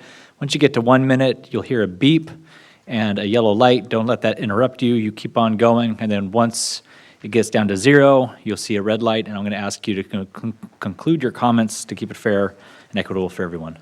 So thank you very much. Right. Thank you. Thank you, Mayor Moshe, council members, city staff, and citizens of Camarillo. My name is David Schlungen, and I'm on the Camarillo Ranch Foundation Board of Directors. I wanted to come here and thank the council members that took time out of their busy schedule to come to our last event, which was the Adolfo Camarillo birthday celebration. It was a huge success. We had double the amount of individuals attending than that we expected.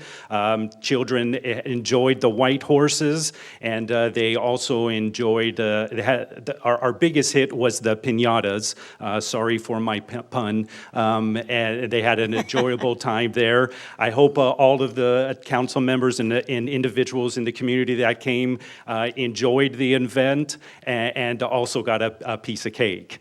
I'm here because we have another event coming up. It's Christmas at the Ranch, our Santa Nights. And this is going to be happening on Tuesday and Wednesday, December 6th and 7th. From 5 p.m. to 8 p.m. at the Camarillo Ranch property. It's free admission, so individuals can come on in. Inside the barn, we're going to be having events for the children to do, as well as vendors selling items for the Christmas season. We're also going to have Santa and Mrs. Claus in the house, and so you can come and sit on Santa's lap and let him know what you want for Christmas. This is enjoyed by children of all ages. So we will have a professional photographer on site. We are asking $20 for each family who would like to have a picture taken with Santa. We also will have carolers walking around singing Christmas tunes or songs, and we will also have coffee and hot chocolate for sale as well at the event. Again, this is going to be happening on December 6th and 7th, Tuesday and Wednesday, and if you want more information, please go to our website at CamarilloRanchFoundation.com. Thank you again to the community for all of your support. Thank you to the council and the city for your support as well. And we look forward to a great event coming up, and happy holidays to all of you. Thank you. Thank you. Then I have 3 others. Patricia McGarry. And then Timothy, you are on deck.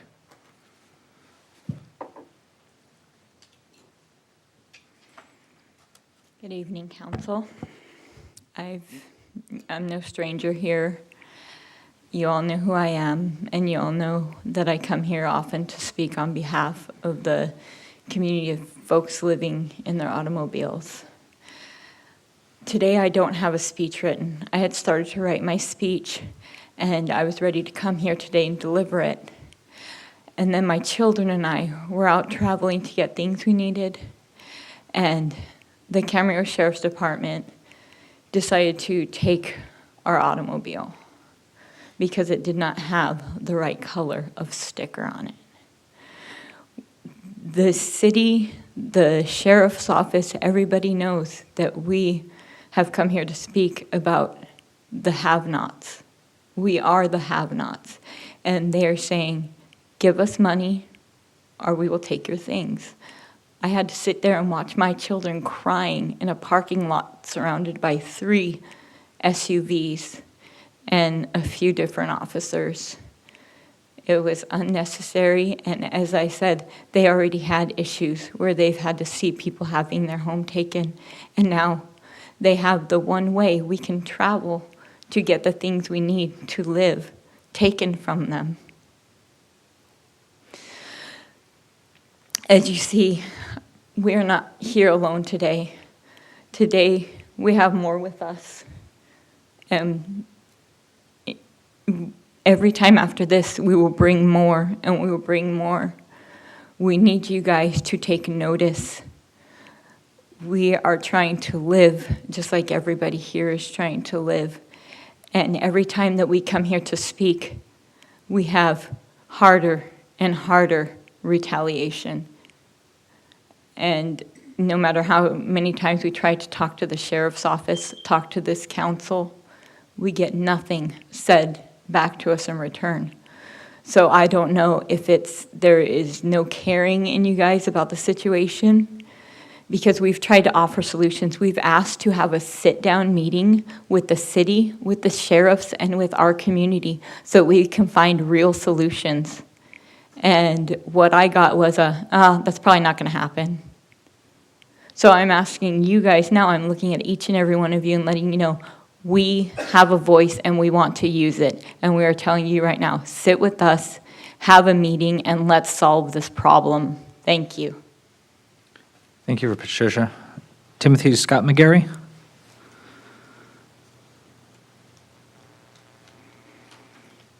I'll have the city council note, today it's not my constitution.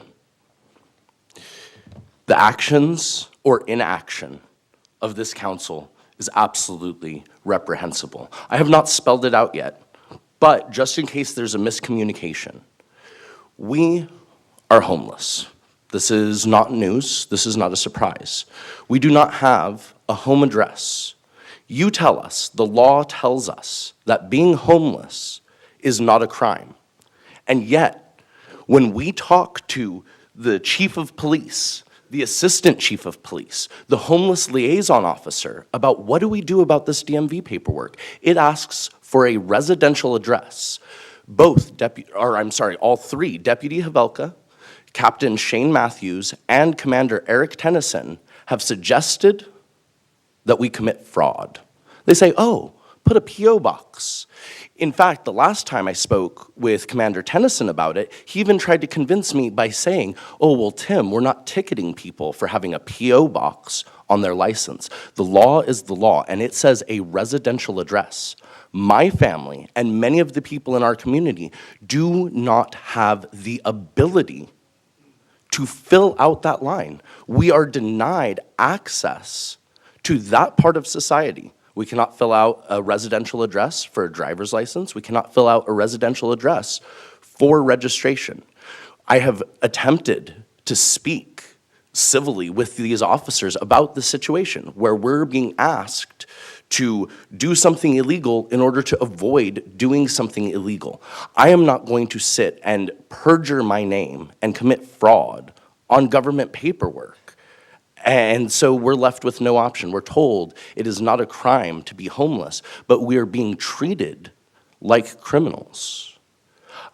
I'm not a lawyer. I do know that the California Vehicle Code does allow for emergency usage, and people die if they don't have food. People die if they don't have water. For our situation, it may sound kind of hokey or ridiculous to you, but we don't have a faucet that we can turn on forever and just let the water run. We have a tank that needs to be refilled, or we have to go get drinking water. This is a reality for us that we need for life. And the Sheriff's Department has now taken that away from us. Fortunately, for Patty and I, we have often been strong advocates for people, so there are a lot of people. There were 3 or 4 people that came to our house today, brought us water, brought us food, commiserated with us. But this is not the case for everyone. So is it just the case that we have to live with a tax if we don't want to live in a tent? Thank you very much for your time. Thank you, Tim. Is it, I mispronounced it last time. Is it Aloysia? All right.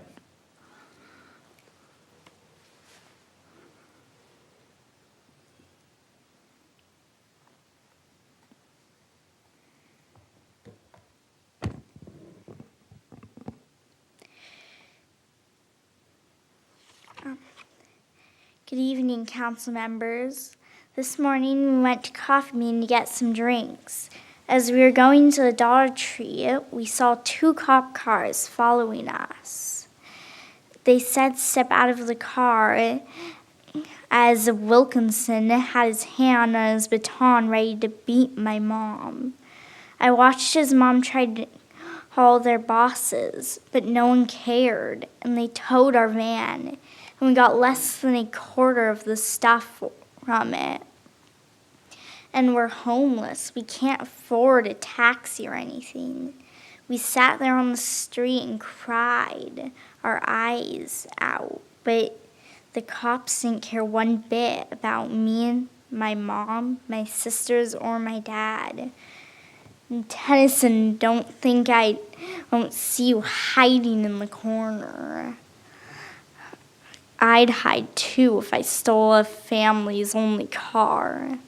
That van is the way we get showers, food, water, and you guys took that from us. We never do that to you. Dad barely goes on trips in the car, as I've told you many times before. So you take our way to go places, so you tow our van.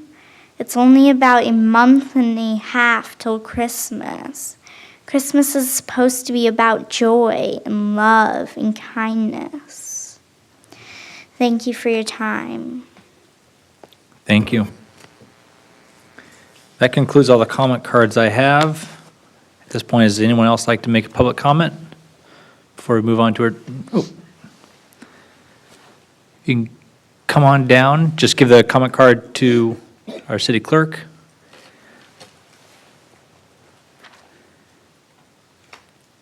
I think you came in a little after we had started, but if you just identify, yeah, just identify yourself. My mouth ain't working today. Identify yourself, and we'll have 3 minutes. 3 minutes countdown. John Sealer. Oh, yeah, speaking to the mic. Thank you. I'm here about track 5486, Wickford, near the Rancho Rosa School. The 138 residents are requesting some consideration of the school traffic that's blocking the garages. The police can't help us because it's private street. Shade Tree Way, Wickford Place. Thank you. I'm sorry, I didn't hear what school. Sure, Rancho Rosa School. Santa Rosa School? Rancho Rosa. Oh, I'm sorry. Rancho Rosal and Rancho District Park. Rosal. Okay, I'm sorry, I just didn't hear. Yes. Is this specifically when school's letting in and out? Bell schedule, yes. Okay, It's been, I'm sure you've heard about it before. I have. I'm the board president. I have pictures of cars parking in front of residents' garages. They leave the car, they walk to the school every day. We have one pregnant homeowner who says that if she is near the end of her term, if she has to leave, her garage is blocked. We have tow company, Tom's Towing, perhaps Black on Black will come on board. We don't know yet. But it's difficult to tow a car 20 to 30 minutes lead time, and they're gone by then. But if somebody needs to get out of the garage and get to the hospital, 20 minutes means a lot. Are they blocking the driveways? They're blocking everything. They're blocking Wickford Place, your own fire hydrants at the school, the red zone, the red curbs. They're parking in the aprons, they're parking in the street itself, they're parking against garages, they're parking in our guest-only stalls, and they're parking in our fire lanes, red curb. They are also revving their engines. Excuse me, I have stage fright, but I can get over it. They're revving their engines, and they are swerving to intimidate the residents, meaning beep their horn and then swerve their car. You'll also note that there's a lot of pedestrians on Shade Tree Way from the school. They have strollers with babies in them. Because a lot of the residents that live at Wickford pick up their children at the school and then bring babies in strollers on Shade Tree Way. In addition to that, they use the private street as a shortcut to bypass Wickford Place. There's a cul-de-sac So when there's gridlock at Village at the Park Drive, they need to get out. So they go through Shade Tree Way, Rockhampton, Glen Post, and then they're out. We have no trespassing. Thank you, the time's up. If you have any questions. No, I thank you very much. Thank you, take care. All right, that is the last comment card I have. So aside from that, we will move on from public comments, and we'll start our public hearings. And I think the sanitary district is going to open up as well. We're going to do it in joint. I'm going to reopen the Camarillo Sanitary District Board meeting. The board has a public hearing on sewer capacity rates. Could we have a staff report, please? Yes, and actually, the staff report and presentation is a combination of both studies for sewer and water. So if that's appropriate to give it that way, we'll do that. And both of these public hearings have been noticed as required for consideration of adjustments to these one-time capacity fees that are paid by development projects before a grading permit is issued for the project. So these are one-time fees, not continue user or customer rates. The fees are in place to ensure that new projects pay their share of the infrastructure needed to provide water and sewer service to new customers. The fees are periodically evaluated and adjusted if necessary to ensure they are fair, reasonable, and defensible. The city is contracted with Raftelis Financial Consultants to conduct a study of the water and sewer capacity fees and develop recommendations for adjustments to the fees. The sewer fees are adopted by ordinance, which requires the first reading recommended for tonight and a second reading, which would be on December 14th, with the sewer fees then becoming effective 60 days later or February 14th. The water fees are adopted by resolution, which is recommended to become effective on that same date to be consistent to have both sets of fees effective February 14th. So with that, I'll turn it over to our consultant, Kevin Kostick with Raftelis, and he'll walk through a presentation to much better describe the fees and everything involved in the study, the results, and recommendations. Thank you, Dave. Good evening, Mayor Milche and Council. Good to be back with you. We do have a presentation for you tonight on the water and sewer capacity fees. If we can go to the next slide. You got the clicker right there. Oh, I've got the clicker. There we go. I even got a pointer that works. Okay. So as Dave kindly mentioned, these are one-time charges that apply to either new development most of the time, or in certain instances, a connection that might have to be upsized, so buying additional capacity into the systems. And the purpose really is that growth pays for growth, right? Existing users have built water and wastewater systems, and we want to make sure that new development buys in on par with those investments. So in California, we need to make sure that we do have a cost basis for these fees, and so we go through a pretty detailed study, as the Utilities Committee knows, walking through just how we value our system, how we recover these costs, and the charges themselves charged to future development. A little bit of history. The last comprehensive study was in 2012, and we've obviously had quite a bit of change. We've had some growth in the service area. We've had changes in our system value just from reinvestment in the system, depreciation in assets and facilities. We've had changes in water demand patterns and wastewater generation. And on the planning front, we have a fairly new 2020 Urban Water Management Plan for projecting the next 10 years. And then we have the CSD Master Plan as well. There's three general methodologies to deriving capacity fees. You see them here: buy-in, incremental, or hybrid. I'm kind of going to work from the middle out. An incremental is really when we need to build new infrastructure specifically to serve growth. So we have no remaining capacity in the existing systems. So to serve any future development, we need to build new infrastructure, new treatment, new pumping, new storage, et cetera. A buy-in is really to say that we have built systems, we have available capacity in those systems to serve future development. And a hybrid approach is when maybe we have a bit of remaining capacity, but we know we need to build additional facilities, and so that becomes a bit of a weighted average of the two. In the city of Camarillo and CSD's circumstance, we have existing capacity sufficient to serve future development, and so we would be basing our fees on a buy-in, and specifically an equity buy-in, which basically says we're going to base the fee on the existing customer utilization, saying we're putting them on par with existing users based on their prior investment into the system. As far as the structure, we're going to start with the water enterprise. So existing structure for these capacity fees is based on water meter size for most customers. However, there are a couple residential type users that are by customer type. So mobile home, duplex, motel room or suite. The proposal would be to simplify that, go straight to meter size. We size our meters, our water connections for potential or maximum demands. So we'll be blind to customer class or user type in that instance, and so simplifying to a meter size approach. So the values of the systems is really our denominator in calculating the fee, and so a little bit of background before we show you what the value is. We go through and look at the capitalized asset database for both the water utility and the wastewater utility. And on the books, we have our assets in original cost dollars. So what did it cost for us to design, build, construct those facilities at a specific date and time, or date in time? And then those depreciate over time. So we have useful lives, we depreciate those assets.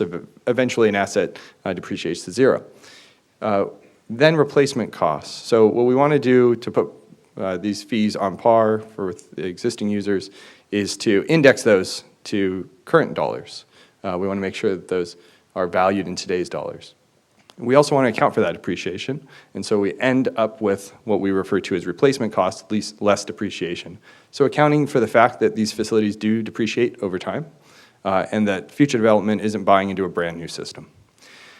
A caveat to say replacement cost is not going through line by line to appraise each individual asset in a utility system, but what we're really doing is we're trying to come up with a reasonable way of estimating what that value is by indexing the original cost of an asset into today's dollars. So I mentioned that really we have a numerator, the system value, and a denominator, the existing utilization of the system. And to value the water system, we look at those assets, again, in replacement cost less depreciation dollars. What we're showing here is a comparison, just so you can see how the values and the numbers change over time. So in 2012, that value was approximately $27.5 million. In 2022, we're at about $96.5 million. Now, roughly $62 million of that is the desalter capitalization, the new desalter facilities. The remainder would be the change in the underlying asset base, except for the desalter. So that changes roughly $3 or $4 million. So you see a pretty big increase there, but the majority of it being the desalter. We back out any principal payments on borrowings. Future users will be paying that through their rates, so we subtract that. And then we add back any capital reserves on hand. Those have been paid into the system by existing users. They're going to be available to fund future capital. And so we add those back. We lost our presentation. We had Small power outage. a power surge. Better than September, I was at a council meeting and we had an earthquake, so that was fun. So the denominator is our underlying user base, what we call water equivalent meters. So what we do is we look at the connections that we have across the water system at each meter size, roughly 14,000 meters in the system.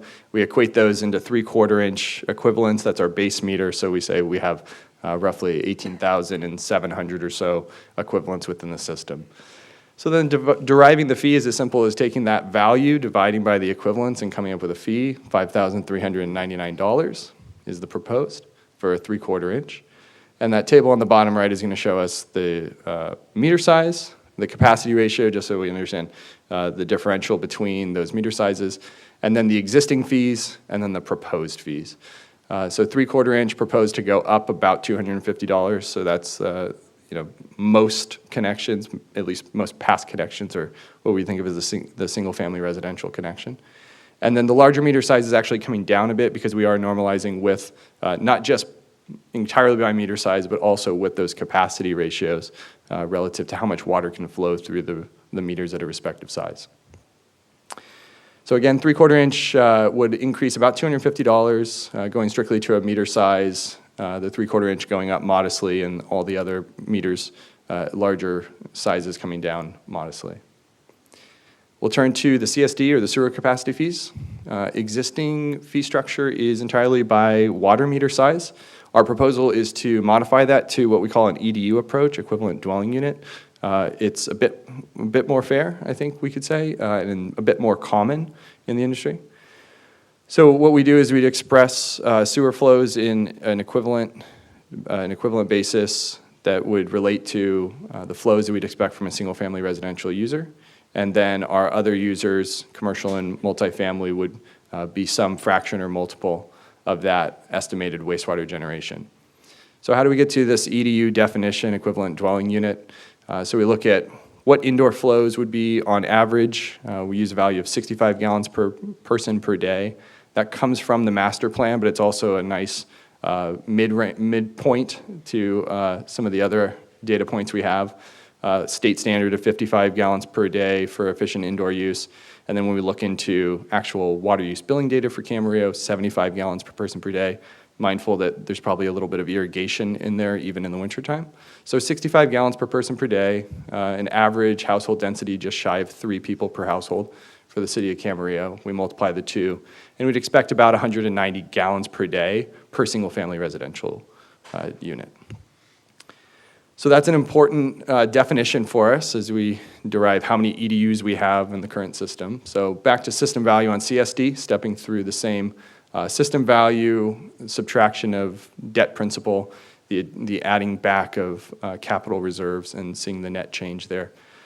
So a reduction overall of system value. We've had additional system depreciation, but we've built up reserves for future capital reinvestment. So you see the net effect there is an addition or an increase to system value from about 61 million to about 77.5 million today. Equivalent dwelling units, so we look at the average flows into the treatment plant, and that's on the order of 3.4 million gallons per day. Divide that by our definition of roughly 190 gallons per day, and we say that across the system we have about 18,300 users. That'll be our denominator. We take our system value, divide by that denominator, so 77.5 million or so system value, divided by 18,000 users, and we arrive at a fee per dwelling unit or equivalent dwelling unit of $4,231. So when we do the comparison on CSD, it gets a little bit trickier with the change in the structure, but the easy comparison is with single family or the 3/4 inch meter. That would come down roughly $900 relative to that system change and the change in the structure. And then for all other meter sizes, it's going to be relative to the type of user, right? So the land use, the development itself, and staff's and development's estimates on how much flow generation, water use and wastewater flow generation there would be on that development. So again, for 3/4 inch or the single family fee, that would come down just north of $900. The other impacts are really going to be based on how many EDUs, so it's not, unfortunately, we can't do a nice apples to apples since we're going from meter size to EDUs. But we did come up with some hypotheticals that we're going to walk through in the comparisons here. So again, the easy comparison is those that have combined water and CSD sewer service with a 3/4 inch or a single family connection. The existing fee just north of $10,000 to connect. The proposal with water going up modestly, but CSD offsetting that, comes down about $650. That's roughly 6.5% decrease overall. And then residential impacts. So if we look at different hypothetical developments that could happen within the city, we've got a couple examples of apartments of varying unit sizes that would be master metered, condo developments that would be individually metered connections, and then single-family developments either at 3/4 inch or 1 inch. You see all coming down, some a little bit, some by more than a little bit. The apartments coming down due to the change on the CSD side, so a bit more. The condos coming down a bit less because now on the water side we're going to a meter approach. Single family is that 6.5% decrease for the 3/4 inch, and then that last one you see a pretty significant decrease rather for the 1 inch, because CSD is going from this meter size approach to an EDU, and we expect a 1 inch to generate the same as a 3/4 inch. And then on the commercial front, a couple examples as well. So 1 inch domestic meter with a 1.5 inch landscape connection. So we'd have 2 fees on the water side, one for CSD. we estimate what those flows would be and how that translates into EDUs. So you see the proposal, that proposed fee would come down about $4,000, about 9%. And then a 4-inch domestic connection with a 2-inch landscape meter coming down about 5%. Neighboring agency comparison, so we compared not just your existing proposed, but also with Camarillo, with Oxnard, with Thousand Oaks. This table first shows water at 3 different meter sizes there right in the center. So the proposed 3/4 inch, again, going up about $250. The 1-inch coming down relative to your existing, the 1.5 inch coming down. Not changing position with the neighbors. On CSD, on sewer side, the existing, again, coming down for the 3/4 inch, and then you see the comparison becomes per EDU. And so it becomes trickier to compare with your existing fee, but with the neighbors, they're actually all on an equivalent basis. So you see that Camarillo, Oxnard, both EDU, Thousand Oaks, they call it a service unit or a sewer unit, but it's an apples to apples with your single-family EDU comparison. And then just comparing that in a chart. So combined service, Camarillo and CSD existing fee, again, $10,292. The proposal for that combined service comes down a bit, $9,630. So still a bit more than Camarillo, a bit more than Oxnard, substantially less than Thousand Oaks. And we'd point out that these agencies will go through their own updated studies or indexing these fees annually to keep up with construction cost inflation. And that's the conclusion of the presentation. We're happy to answer questions. Any questions for CamSan? Mr. Kildee? Yeah, Kevin, thanks. When you do the system valuation, is that number flexible? I mean, does the system valuation change when you try to reflect what the rates should be? That's my first question. My second question is, I believe we haven't really addressed this since I believe it's, memory serves me correctly, somewhere around 2012, I believe. So would it also be a suggestion that we do this more often, or is there a norm that people go through this, or is it?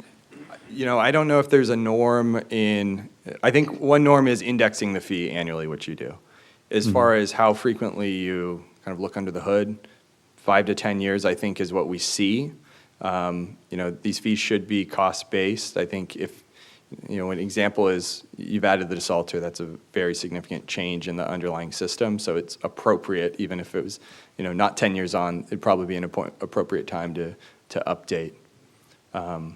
Forgive me, I missed the first question. I was, the system evaluate, what kind of, could you dive a little deeper in that for me, and what constitutes that? Yeah, so we look at basically every asset in the system that's capitalized that's greater than, say, a 10-inch piece of pipe. So those items that serve everybody, that are the quote-unquote capacity in the system to serve the entire user base.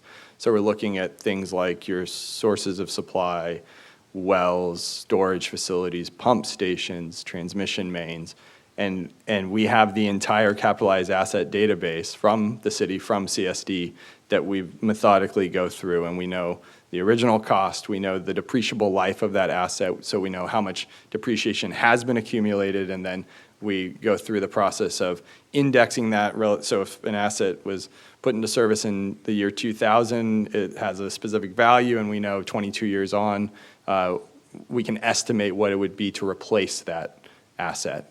And then we net out the depreciation to arrive at the numbers that you see. So we do that in each individual asset, and then we sum it all up. Okay. Thank you. That's all I have.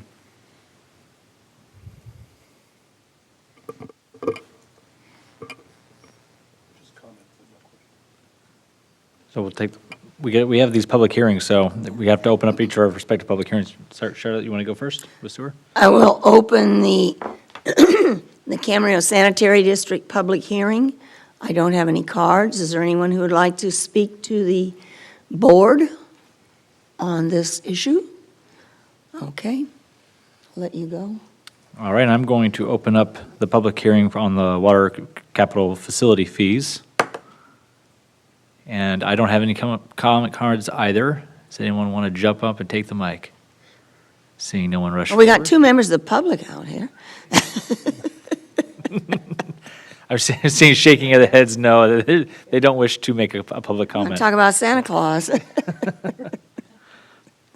So on that, I'll close the public hearing. for And I'll water. close the Camarillo Sanitary District public hearing. Discussion? Yes, Mr. Tremblay. Just a couple of comments. First of all, Kevin, thank you. Thank you to Raftelis. Thank you to our city staff, our public works staff. Folks should know that the mayor and I, as the Utilities Committee, spent several hours over the course of a number of meetings on this. I agree, I concur with the recommendations. I think it makes sense, particularly from a sewer capacity fee structure standpoint, that the city is moving from a water meter size and changing to an EDU approach. To me, that seems to be far more consistent with industry standards. And as we are looking forward to having to do substantial work at the wastewater treatment plant with respect to capacity fees that may ultimately, utilize or be a part of that funding, although those will really be O&M rates. They won't be capacity fees, but they will contribute nonetheless. I think it makes more sense to do it that way. So I'm in accord with the recommendations, and I appreciate all the work because it's not insubstantial that goes into this. Thank you. Any additional comments or discussion? Mr. Gildy? Can I ask one other question? I just for me, I edifice here. These are one-time fees, correct? Correct. And these are for new hookups, not existing, but new. Correct, a new connection, typically brand-new development, but as Kevin mentioned, if there is a remodel or a redevelopment on a property that the connection needs to be upsized, then that would be considered a new connection. And then each of those, on the sewer side, calculating the total fee is going to be based on the estimated and calculated when a developer submits water and sewer use flow information. That's where we'll calculate the number of EDUs and then calculate that fee. But yes, primarily all brand-new connections, but some upsize or a new connection needed by a redevelopment. Okay. And then just one quick question too. The data that they use to develop these fees, is that, I don't want to call it traditional data, but is that data that most public agencies use to develop what their fee structure? Correct. This is industry standard, as Kevin went through that process, industry standard process to do that. Using our true valuation of our assets that we have on the books that have been capitalized for the city and CSD. And are those industry standards, are they updated through time, or do they mostly, the data's the data? Kind of getting out of my That again? Okay. realm. I don't know if you can speak to that, Kevin, or? Well, I think maybe is the question the methodology? and Yeah, kind does of it change I'll put, let's just say the standards, let's just say there's data standards. Does that change over time? It's hard to say. I mean, the thing that comes to mind is, historically, this kind of segment of the water world is in we'll call it our water Bible, the AWWA M1, and they're actually going to be carving that out into its own manual. So there's a lot of interest in making sure that these types of fees, we keep evolving, keep refining as far as industry standards go. So they do look at, let's just say if there's something that comes up that we're not aware of now, the next time we do a study, there could be something that would, bring into the equation here to develop these rates. These things will continue to evolve. I'm sure, the legal framework and regulatory environment tend to change as well. One thing that immediately comes to mind, I think we talked about in earlier meetings, was the proliferation of ADUs. And, it seems every year we've got another round of ADU laws and specifically what we can and can't do on water connection and capacity fees. So it will inevitably keep evolving Okay. Thank you. Charlotte, do you want to take motions on Sure. city side? I would request a reading of the title of the ordinance on sewer capacity fees. Yes, this is an ordinance of the Board of Directors of the Camarillo Sanitary District repealing ordinance number 83 and amending Chapter 7, Article 2 of the district's operations code relating to sewer capacity fees. Is there a motion? Yeah, I'll move. Go ahead. I'll second Mr. Kildee's motion. Oh, go ahead. Okay. There's a motion and a second. Is there further discussion? Please vote. I'm assuming Mr. Kildee approved it, so it passes unanimously. And with that, I will close the Camarillo Sanitary District meeting. All right, and then on city council side, we have the water capital facility fees. Do I have a motion? You want to read? Is there? oh, Well, I there have is- I have a different recommendation. Yeah, that's right. We have a resolution. I will move the approval as recommended. A second. And I have a motion and a second. Without any further discussion, please vote. That passes unanimously.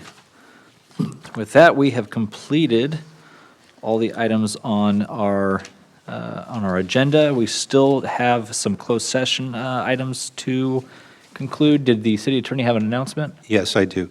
I wanted to make a note for the record that during our closed session earlier this evening on the exposure to litigation, that Kevin Kildee recused himself from participating in a portion of that session due to property that he leases for his business that is within 500 feet of property that was discussed in the closed session, so he did not participate in that discussion. Similarly, for Charlotte Craven, based on property that she owns, created a conflict of interest for a portion of the discussion in that same closed session, and she recused herself from that discussion. Thank you very much. And at that point, we're going to recess back into closed session. Thank you.